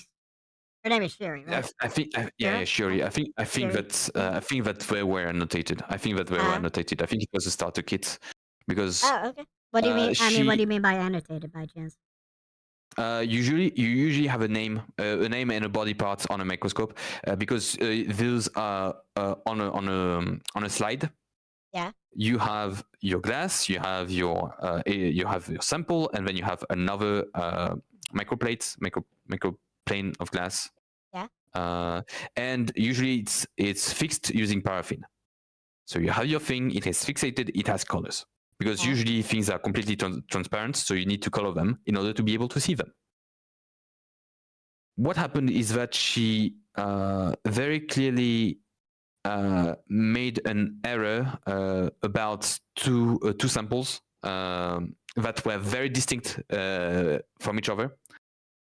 And I think that it was maybe an error in annotation. Yeah. So at the very limit of that, you usually put a colored paper and you put the name of what you do and what's the body part, what it was taken, and the date, because they tend to lose color after a while. The lights tends to bleach them, so they become unusable after a while. You need to really treat them right.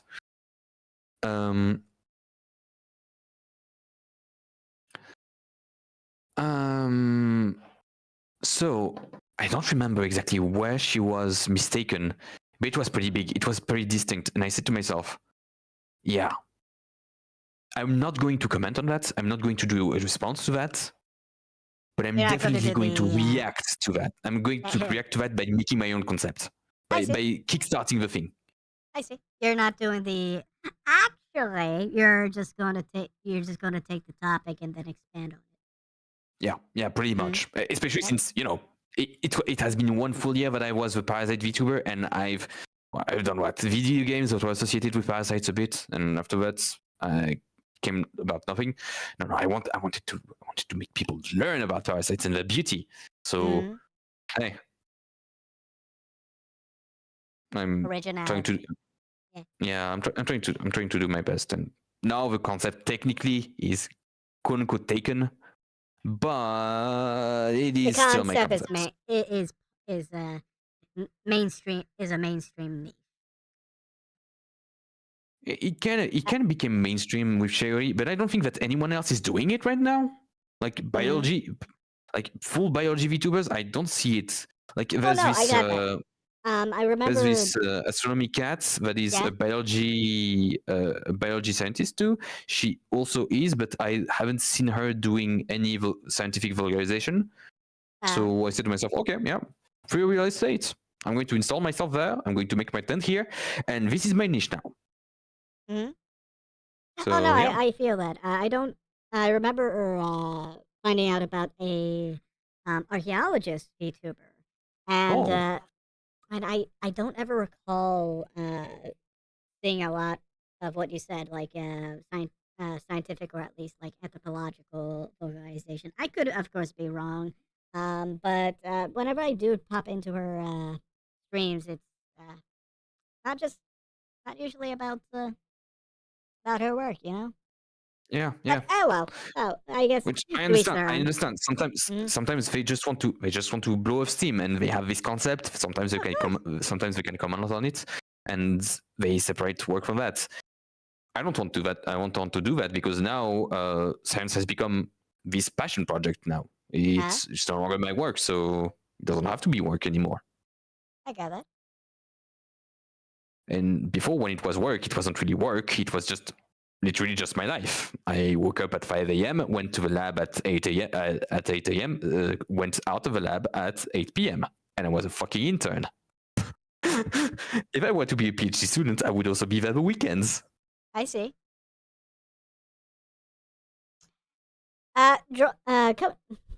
Linking that, what does work mean to you? What does work mean to me? Yeah. It depends. It depends because Abyss Wolf said it's not work if you enjoy it, and I don't think it can necessarily not be the case. Like it can be work and you can enjoy it too. Like I don't believe that you don't really have to find something boring and horrible in order to make it not work. To make it work, but for me, work is having this constructive activity upon which you can construct something that can be either something else or yourself. Like cleaning your house is boring work. It is absolutely horrible work, but it's both good for you because, well, you are constructing yourself and you are making your habits. Habits are very hard to come by. I mean, no, it's very hard to break a true habit. And if it's a virtuous one, you're going to feel bad if you're going to feel bad if you don't respect it. Like your brain is wired for that. And if you do that, if you construct this habit, which is very hard at first, but it comes naturally after that, you come to build upon a solid foundation. And after that, you can build something else out of it. And for me, that is work. This is this foundation in which you can build yourself, something else, or others, but always build up. I don't believe that. I mean, I don't truly believe in a work that is negative. Like, I don't respect it. I don't respect it. I don't respect something that is self-destructive. I don't respect something that destructs others, and I don't respect something that would impact someone else in a very negative way. Like, okay, and you're going to say to me, soldiers. What do you think about them? Well, soldiers are a bit of a hedge case because as they work toward the destruction and the how to say, as they work toward the destruction of something else, most of them want to protect. They want to protect. They want to keep the interest. They want to keep what they want, like what they treasure. They want to build it up. And you would say, okay, but scammers and mafia, but there's no foundation there. There's no foundation there. That's why we can dismantle them very easily. I mean, not very easily, of course not, but we can still dismantle them within a lifetime. The idea of a country, the idea of a profession, the idea of a core, like I don't know, like the order of doctors, of physicians. You're never going to destroy. You're never going to truly destroy it. Too many people have built upon that. Too many people have built upon that themselves, others, and this other thing, this order. I think that work is making something that lasts. It's trying to make something that lasts. Mm. Ultimately, And it always comes back to trying to make a legacy. and of course, I assume you see VTubing as work. Yes and no. I mean, it does enter this definition of work as it's built upon this space. You know, I do try to improve myself. I do try to improve others. I mean, improve others. No, not forcibly, but I do try to uplift them. You know, if you have a bad day, I try to make it better. If you're having problems and you need to talk about it, I'm trying to make it better. However, there is this thing where I am both not able to, like, in my case, it cannot be work because I'm not constructing something that I feel would be lasting. Like, if I were to, for example, disappear mysteriously, if I were to be adopted by aliens, in 3 weeks, everyone would have forgotten about me. I mean, except my nearest of, except my near of kin, my next of kin, etc. But the internet would have completely forgotten about me. Mm. So it wouldn't have been this legacy building. For now, we are still not at the phase where it's work. For a moment, we are still at this phase where it's labor rather than work. It's a labor of love. That is true. But for me, it's still labor. And finally, what does labor mean to you? Well, for me, labor is this. It's trying to act upon something in order to. It's trying to work toward. Okay. So labor for me has this distinction from work, is in that you do not need to know the hand that does the work. For example, you remember a general, but you do not remember the soldier. You do remember an artisan or an artist, but you do not remember the guy in the Ford. You know, the what Ford has invented already. The defender, the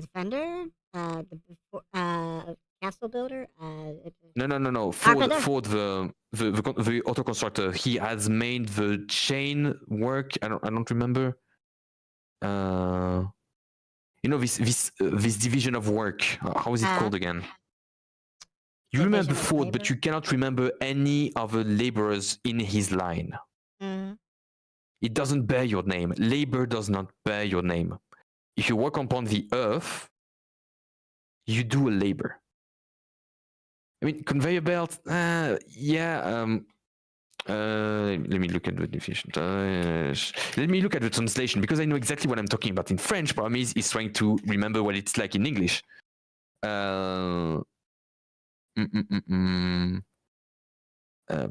Assembly line. Yeah, he has invented the assembly line. Oh, you're saying Ford. Okay. My apologies. Yeah, Ford. My brain is being blanked by your gorgeous French accent. You can just say that I'm not pronouncing it properly. Because I'm hearing Ford, Fjord, Sorry, Fort, sorry. Fart, something like that. There's something Yeah, online. sorry. Yeah, I'm trying Oh to say no, don't worry, Ford. don't worry. It's just Yeah, it's my end. with a D. No, it's me. But yeah, the assembly line. You can, even as a peasant, even if it's rewarding, I do not consider it to be work, but labor. Even if it's a labor of even if it's a labor of love, even if it's absolutely respectable. And as I have been a peasant, I have worked the earth. I have worked the earth. I have worked with animals. I have worked to do things out of the earth. I do not consider it work because the earth eventually forgets about you. The earth, the fruit does not bear your name. It will never bear your name. Oh wow, you did. Oh wow, you did. You did a little. You did a little contortionist thing there. Yeah. For a moment, I lost tracking and I had to refresh my. You sure that you do not need a deworming pill? I don't know if it's me. I'm good. But yeah, I purge my body. I purge my body daily using jelly juice. Oh damn! Oh god! Even I wouldn't survive that. Well, yeah, obviously, it extracts all the parasites.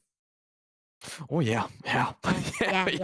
No one can survive that. Not even the parasites. But they first, the poor little ones. And I don't demean for me, labor is not a demeaning word at all. For me, it just means that it is different from something that bears your name. And working on the earth does not bear your name. It's not your pepper. It's not your apple. For me, it's an apple. It comes from the tree. The tree that, yes, you provided with love. You went out of your way to provide for all of its needs. Mm-hmm. But in the end, it was the earth, the tree, the rain. In the end, the production line was Ford, his factory. You just happened to be working in it. Your work, even though it's extremely important, is to assemble a screw on a piece and to be done with it. Mm. Even if you're passionate about that, I've learned people that were fulfilling life doing this kind of job. But it's labor. It's not work. I mean, for me, at least. And I don't know if it's too alien a definition. I don't know if it's too. I suppose as long as you're not alienated from it. Huh? The little hammer and sickle. Your hammer and sickle, indeed. I mean, you're talking to a European. We are very decomplexed about that. We don't care. I mean, come on. France was. I think it was for 3 days we were technically a communist regime for 3 days. Mm. Well, you talk about like the 1848 Reds. I think I don't remember. I know not the second revolution, not the revolution of 3 days. There was another one in which they just took over the government for like 3 days. They tried to do it. They said, "Oh, we're communists now," but we took it back. We took it back very quickly. We said, "Nope, no." Mm. And yeah, I think it was in the very beginning of the 20th century, maybe very beginning of 20th century, or maybe very end of the 19th. You want some water? No, it's all right. It's all right. You feeling a bit dry? Want to take a break for a moment? Oh, why not? Why not? Yeah, we are. Yeah, sounds good. A little bit of a water break, a little take 5. All right, people. We're going to be on break right now, so ask whatever you'd like to ask for our interviewee right here. That's why, yeah, we'll answer. As we refresh and rejuvenate our talking voices, our speech boxes, our fleshy holes. Indeed. And I could have. Give me a moment. What's going on? That there. Oh, there. There we go. There we go. Yeah, definitely a little bit of a model thing I had to quickly correct. Ooh. Y'all didn't notice. Y'all didn't notice. Anyway, I'm going to get up. I'm going to get a refill on water and do some things. So I'll be back. Gure, entertain Yes. them. Okay. Entertain the children. Hello, children. How are you today? It is now my time, the time of Gurigan. Please, take the worms inside your food. It's alright. It's alright. They're nutritious. Eat the bug. Eat the bug. Eat the bug. Sleep in a pod. Come on. You know you want to sleep in a pod. I know you want it. Ah, please, neighbor, please. If only it was right. If only you made it right, I would have laughed. If only. Too bad. I mean, it's not even passive composer. It's like you're using the present tense, and you're not even using the correct version of sa, which is I'm sorry. This is I'm going to have to put a 5 out of 10 here. 5 out of 10. It was kind of meat. It was kind of meat for that. Please ask away some questions. I am always here to answer, and I have pretty much no taboos. I mean, maybe him has some. Why did you choose Twitch as your streaming platform?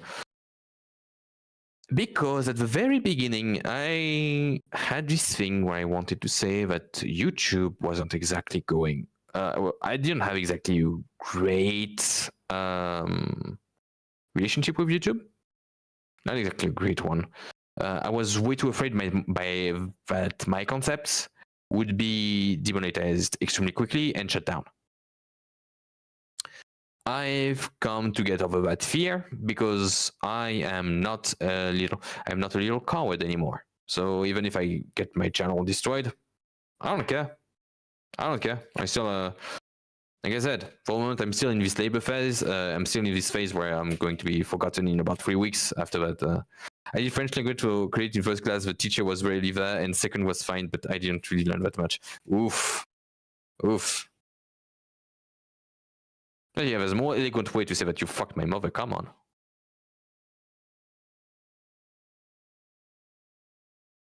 At least use your correct expression.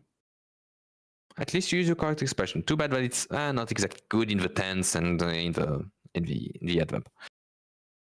But yeah, I didn't have exactly this great relationship with YouTube at first, but then I just got over my fear. If I were to be completely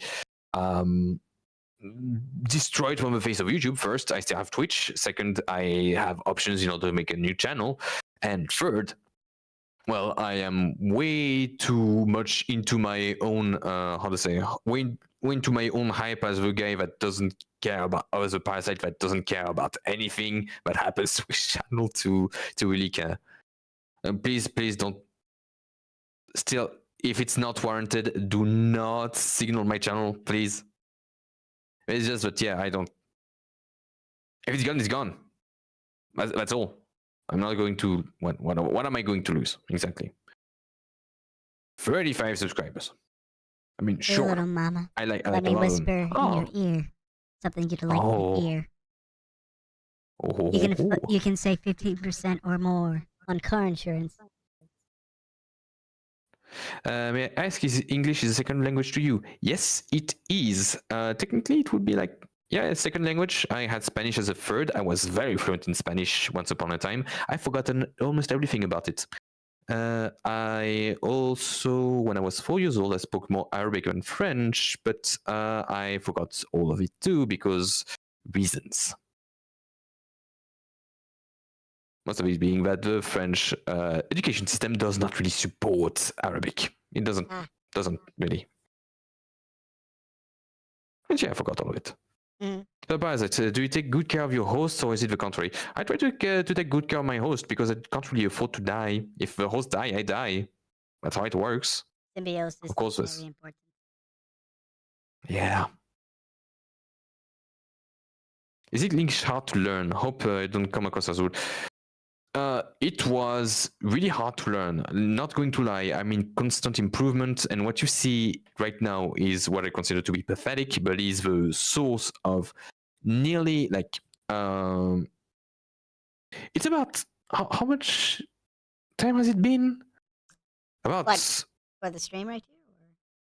no, just English, just English. When I was in high school, I began to really be passionate about learning English. It was because of PewDiePie.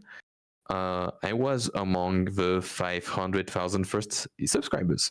I don't exactly remember the number, but I knew PewDiePie before it was cool. And I mean, no, he was kind of big. He was still big at the time, and he made me want to learn English. He made me want to learn English. I was kind of bad. I was extremely bad, which is stereotypical. But then I made efforts. And yes, English is very hard to learn because it's very different, but there's also a lot of what we call faux amis, so false friends. A lot of words do resemble themselves, having completely different meaning and uses, which means that it's not exactly great. The phonemes are also extremely different, as you can guess. So not exactly really easy to learn. I would still put Japanese and Arabic as like way harder to learn though. Do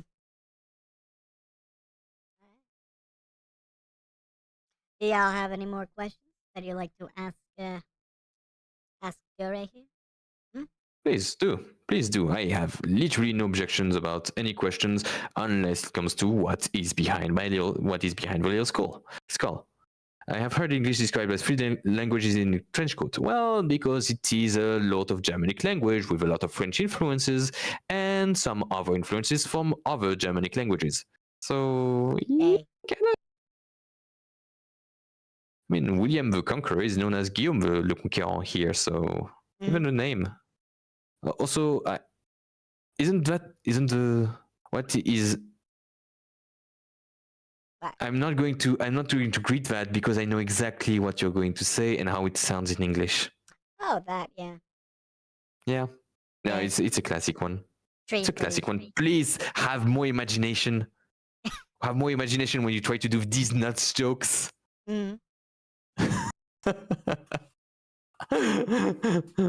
Any tips on learning a second language? Immerse yourself. Immerse yourself. The thing is that I completely abandoned a lot of French media when I began to learn English because I wanted to learn English. So you need to expose yourself forcibly. I became a lot more proficient about reading in English because of fanfictions, but also especially because of TV tropes. I found a lot of fanfictions using TV tropes. You will not escape TV tropes. Never.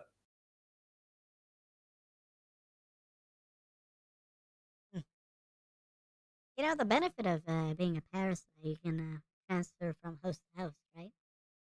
Oh, not really. I basically have my descendants use assists, and they are quote-unquote life hacks. They are my hashtag life hacks. Okay, I die, and basically they, for some reason, they have about the same consciousness as me. So I think that there's some kind of paranormal things that happen. I don't really know. But we have the same engram as personalities. Still influenced by the hosts. I have this weird addition to sweets in this host, unfortunately. Well, since she's 2D, she doesn't get fat, so it's great. I see. But yeah, a little meat doesn't hurt. No, it doesn't. It absolutely doesn't. But not going to lie, I am not exactly original. I don't think that I'm the original Gurigan. I don't think that I am. I don't know if I am. I don't care if I am, because it's like sleeping, you know. Gure, let me introduce you to to this concept called the Theseus's ship. Oh yeah, I know all about it. Yeah. I know all about it. So in the end, is the one on the sea the true ship, or is it the one in the museum? Who knows? Who cares? knows? Maybe it's both, Or neither. or neither. Yeah. Maybe there's just this platonic ideal of Theseus ship that is here, but never truly, never truly translated perfectly through any of those ships. No matter the parts.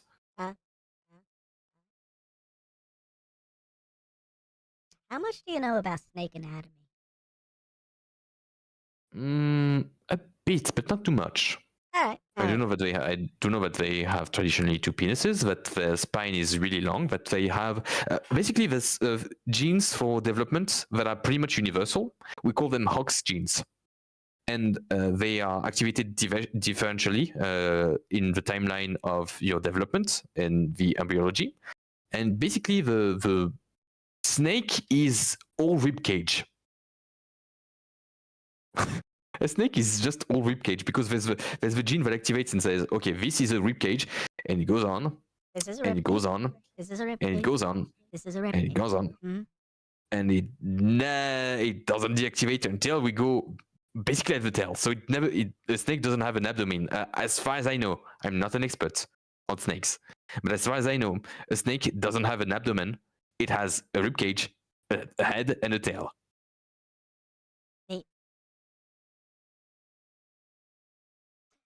So, with balancing personal life, work, and VTubing, it can definitely be a challenge to keep things in balance or very healthy. Have you ever picked up a lot of self care practices that help you recharge and stay motivated?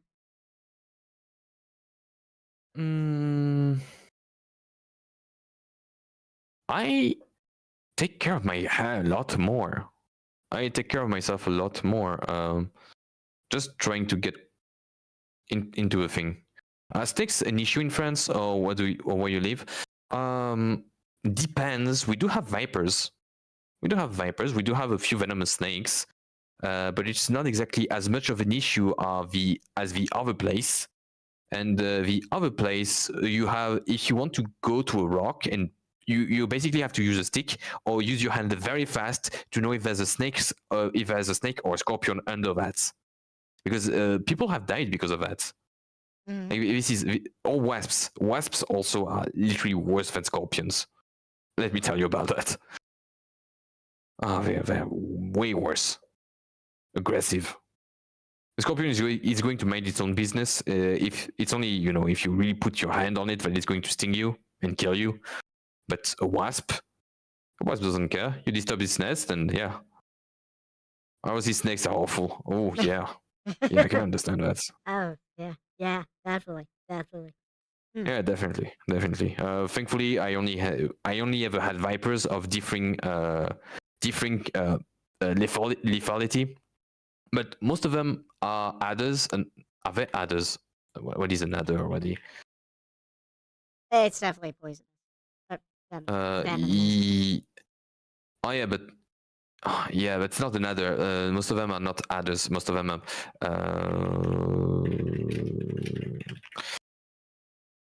are. Is it grass snakes? Are grass snakes venomous? I don't know. They're not. I assume not. No, they're not. Okay, because I want a generic term because we have the term couleuvre, but apparently it's not really. You don't really have a general term in English, so we have a whole family of snakes that are absolutely not venomous. They will bite, but they're not venomous. And we have vipers too. Some are pretty nasty, but most I think that the nastiest thing that you could touch would be a newt. Very nasty poison.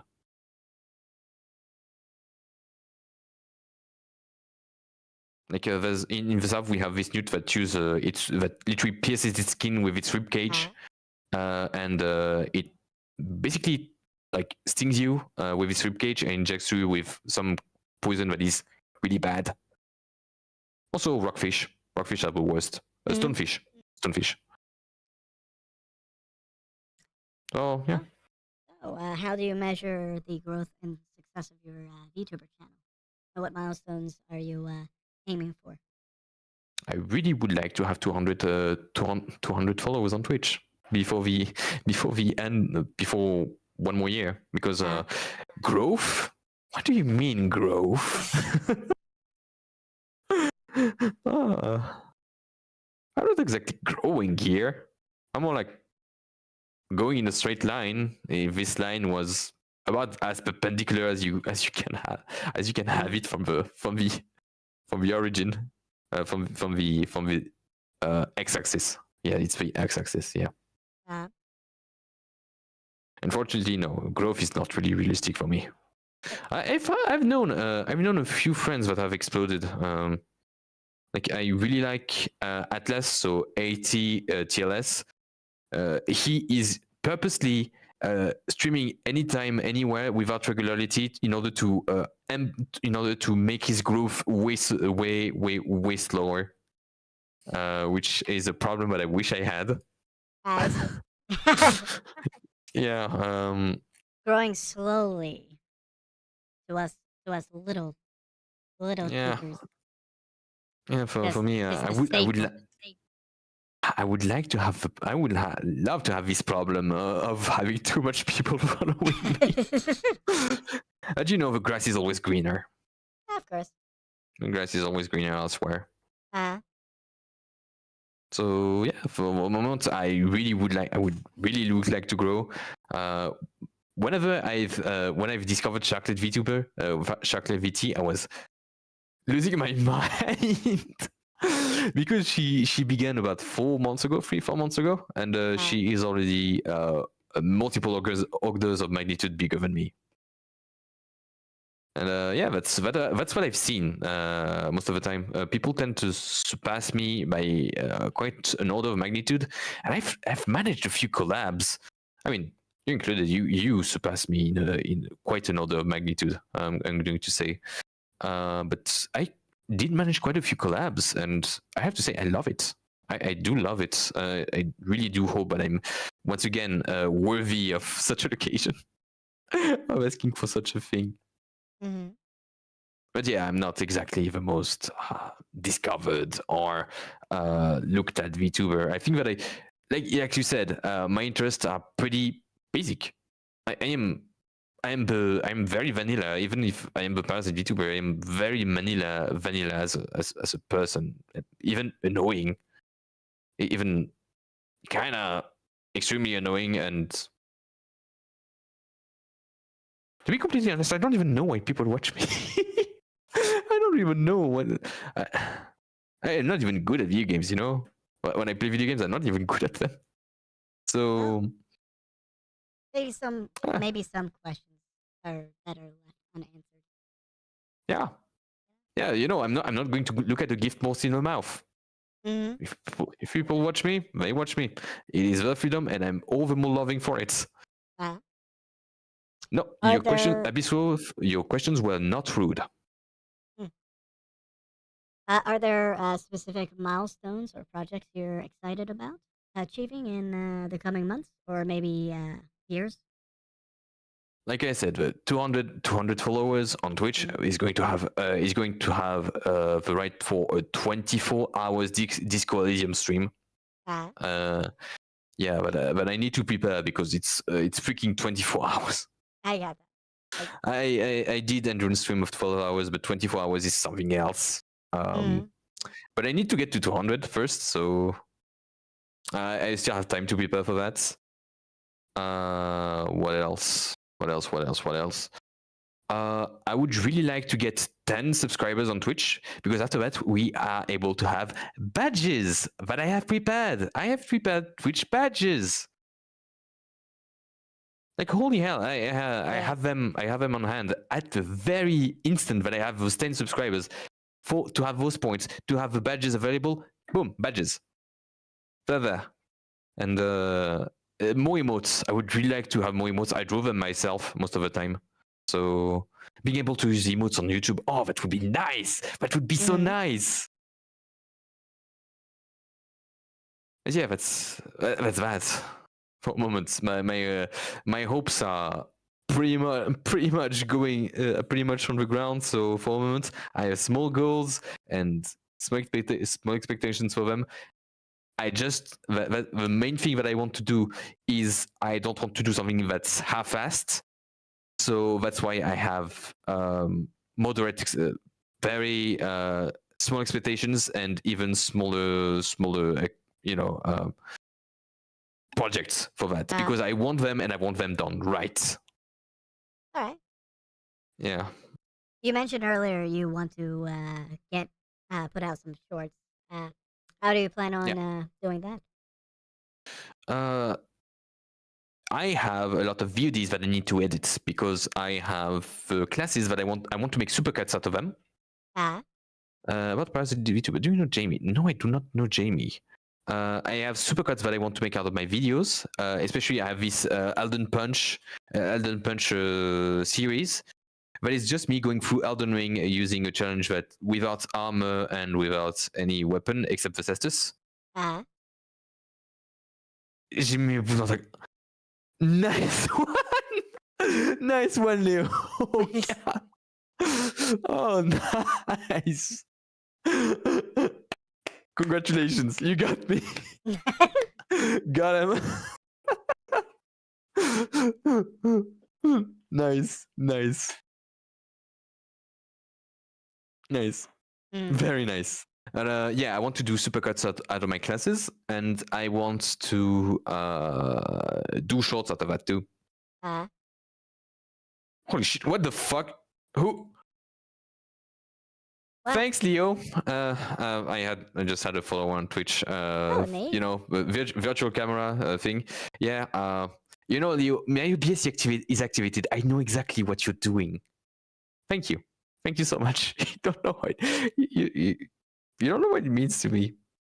You know, I don't understand. But yeah. I have this. I have the first episode that is ready. That is no, not ready. That is already posted. Has been posted for 4 months already, which was when I fought and killed Radan. That was just me going through Radan, and after that, well, I have all the rest that needs to go into the blender of editing and putting memes on them, Vtuber memes, and my cringe humor that doesn't work. But maybe it does. Maybe it does. I also have this Dishonored playthrough that I need to do. I'm sorry about cutting you. Yeah. Sorry. How do you envision the evolution of your content, especially in terms of balancing your audiences, balancing your audiences interested in your gaming, educational. Your gaming and educational content separately? Well, the educational content, if it has some success, will take over part of my YouTube. Like it is going to grow in consequence to a success that it's going to have, because it is what I think to be my priority at the time, like something that is my niche. You know, just not playing video games. It's my niche. It is my territory. It's something that I need to preserve. It's something that I need to expand. I need to expand upon. Not yours. And for a moment, it's mine. Like I said, Shiori, it's mine. But yeah.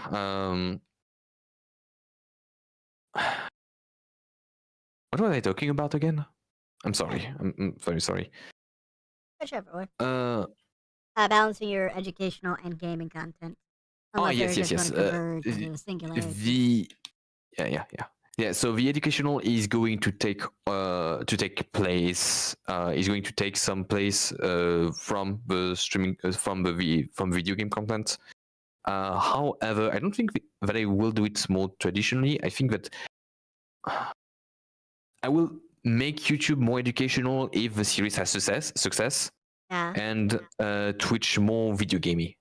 And maybe I will do more like actual quote unquote essays if I have the time.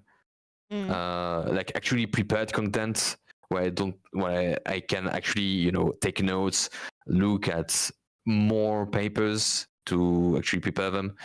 No, I haven't heard about this theory, Abyssfold. I haven't heard about it at all.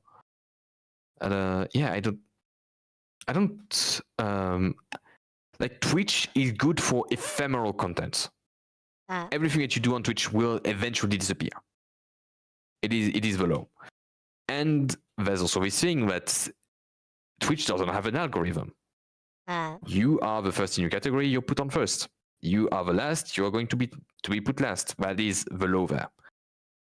So my public is eventually, I'm not going to grow on Twitch. And if I want to do educational content, doing it on Twitch is an error, especially when we have great VTubers that do some science content, even though they are more mechanic, etc., etc. Do I talk about the pipe dream? Do I talk about the absolute pipe dream? That I've only ever dreamed of in my most less probable dreams, the dreams that I dream when my head is literally I am going to do it, when I have these periods of I'm going to do it. If I have enough funds, I want to make this small biology lab in which I would do lies there, in which I would actually do, some VTubers do cooking streams. I want to do biology streams, but actual live action biology streams. It's a lot. To show the sterility procedures, how the bacteria evolve, show a bit of the science, use the videos to explain a bit of the science, and then apply it on streams. Apply the science on streams, explaining it, using this live action setting in order to put an application there, and to build an VTuber. Yes, but maybe even more. Because if I'm able to do a sterile, if I'm able to have a studio in which I'm able to work at night, and have a sterile room, like actually sterile, and an incubator, and the money to actually have the material, because let me tell you, biology costs so much. One single pipette, micrometric pipette, can cost upward of $600 individually. I'm not even talking about having having material for that, because you need to recycle the material, of course, since it is very, very pricey. In the very short term that I worked in biology in an actual lab, I think that I've manipulated things that were worth upward of tens of thousands of euros. Wow. For example, monkey samples.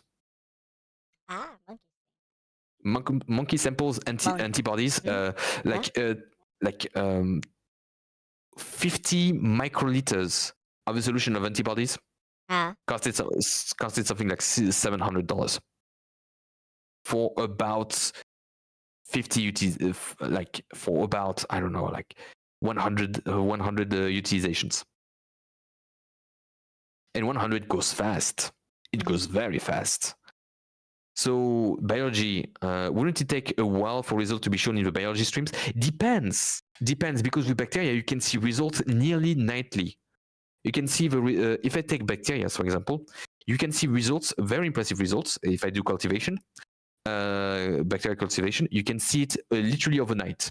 And because that was something that I did in class, is when I had a specialty from when I was in third year, I had to take 2 specialties. So I took microbiology and virology because I knew exactly what I wanted to do, and I had no interest in doing physiology and etc. etc. Microbiology was, I would say, one of the most difficult things that I've ever learned, besides patent laws. For another arc of my life, I've done a lot of things, but microbiology, the first thing that it was entirely practical applications. But we had 1 week of classes every single afternoon, every single afternoon was entirely taken by microbiology. So about 4 hours a day for 5 days, and in the sixth day we had for 4 days, and the fifth day we had. So on the Friday we had already the exam. We have the terminal exam for that.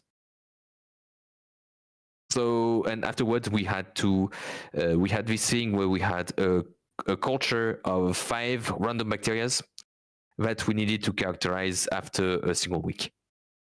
Let me tell you, it was really fucking hard.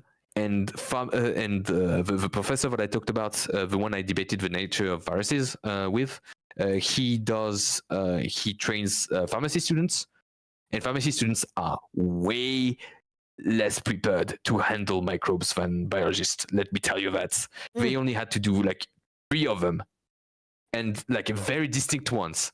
We had some that were only able to be distinct through one single characteristic. Sometimes it was not even the morphology. The morphology of the bacteria is very difficult to distinguish. But sometimes it breathes a bit like that. It produces more acid, just a bit more acid, just a bit more. Sometimes it sinks rather than being at the top when you do a decantation. Sometimes it digests amino acids just a bit more, meaning that it becomes more basic. The medium becomes more basic. So you have to and submit you have to verify on a lot of media. You have to verify if they do fermentation or not. You have to verify if they have some other chemistries. And the teachers were absolutely freaking vicious. Absolutely vicious. Because we had to do the same thing with dirt samples that we had to take from ourselves. And then we had to do the countings.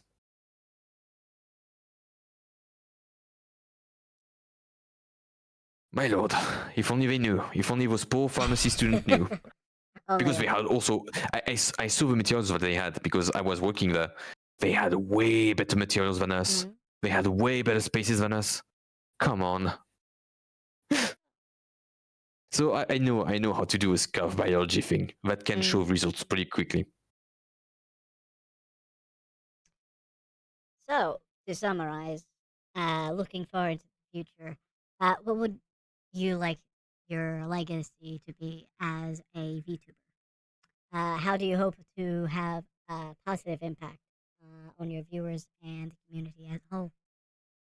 Well, I would really love for, like I said before, science to be more mainstream, a deeper appreciation for nature and life itself, to have more empathy for life, for nature, and for sciences. Because I've seen that there's, COVID hit. I was a virologist at that time too. COVID has hit, and let me tell you, the distrust of people, the paranoia. There was things that I saw immediately that were completely outshined by the most popular, like the most popularists. For example, I'm sure that you heard about Didier Raoul. He pruned the use of chloroquine against COVID-19. Yeah. He was full of shit.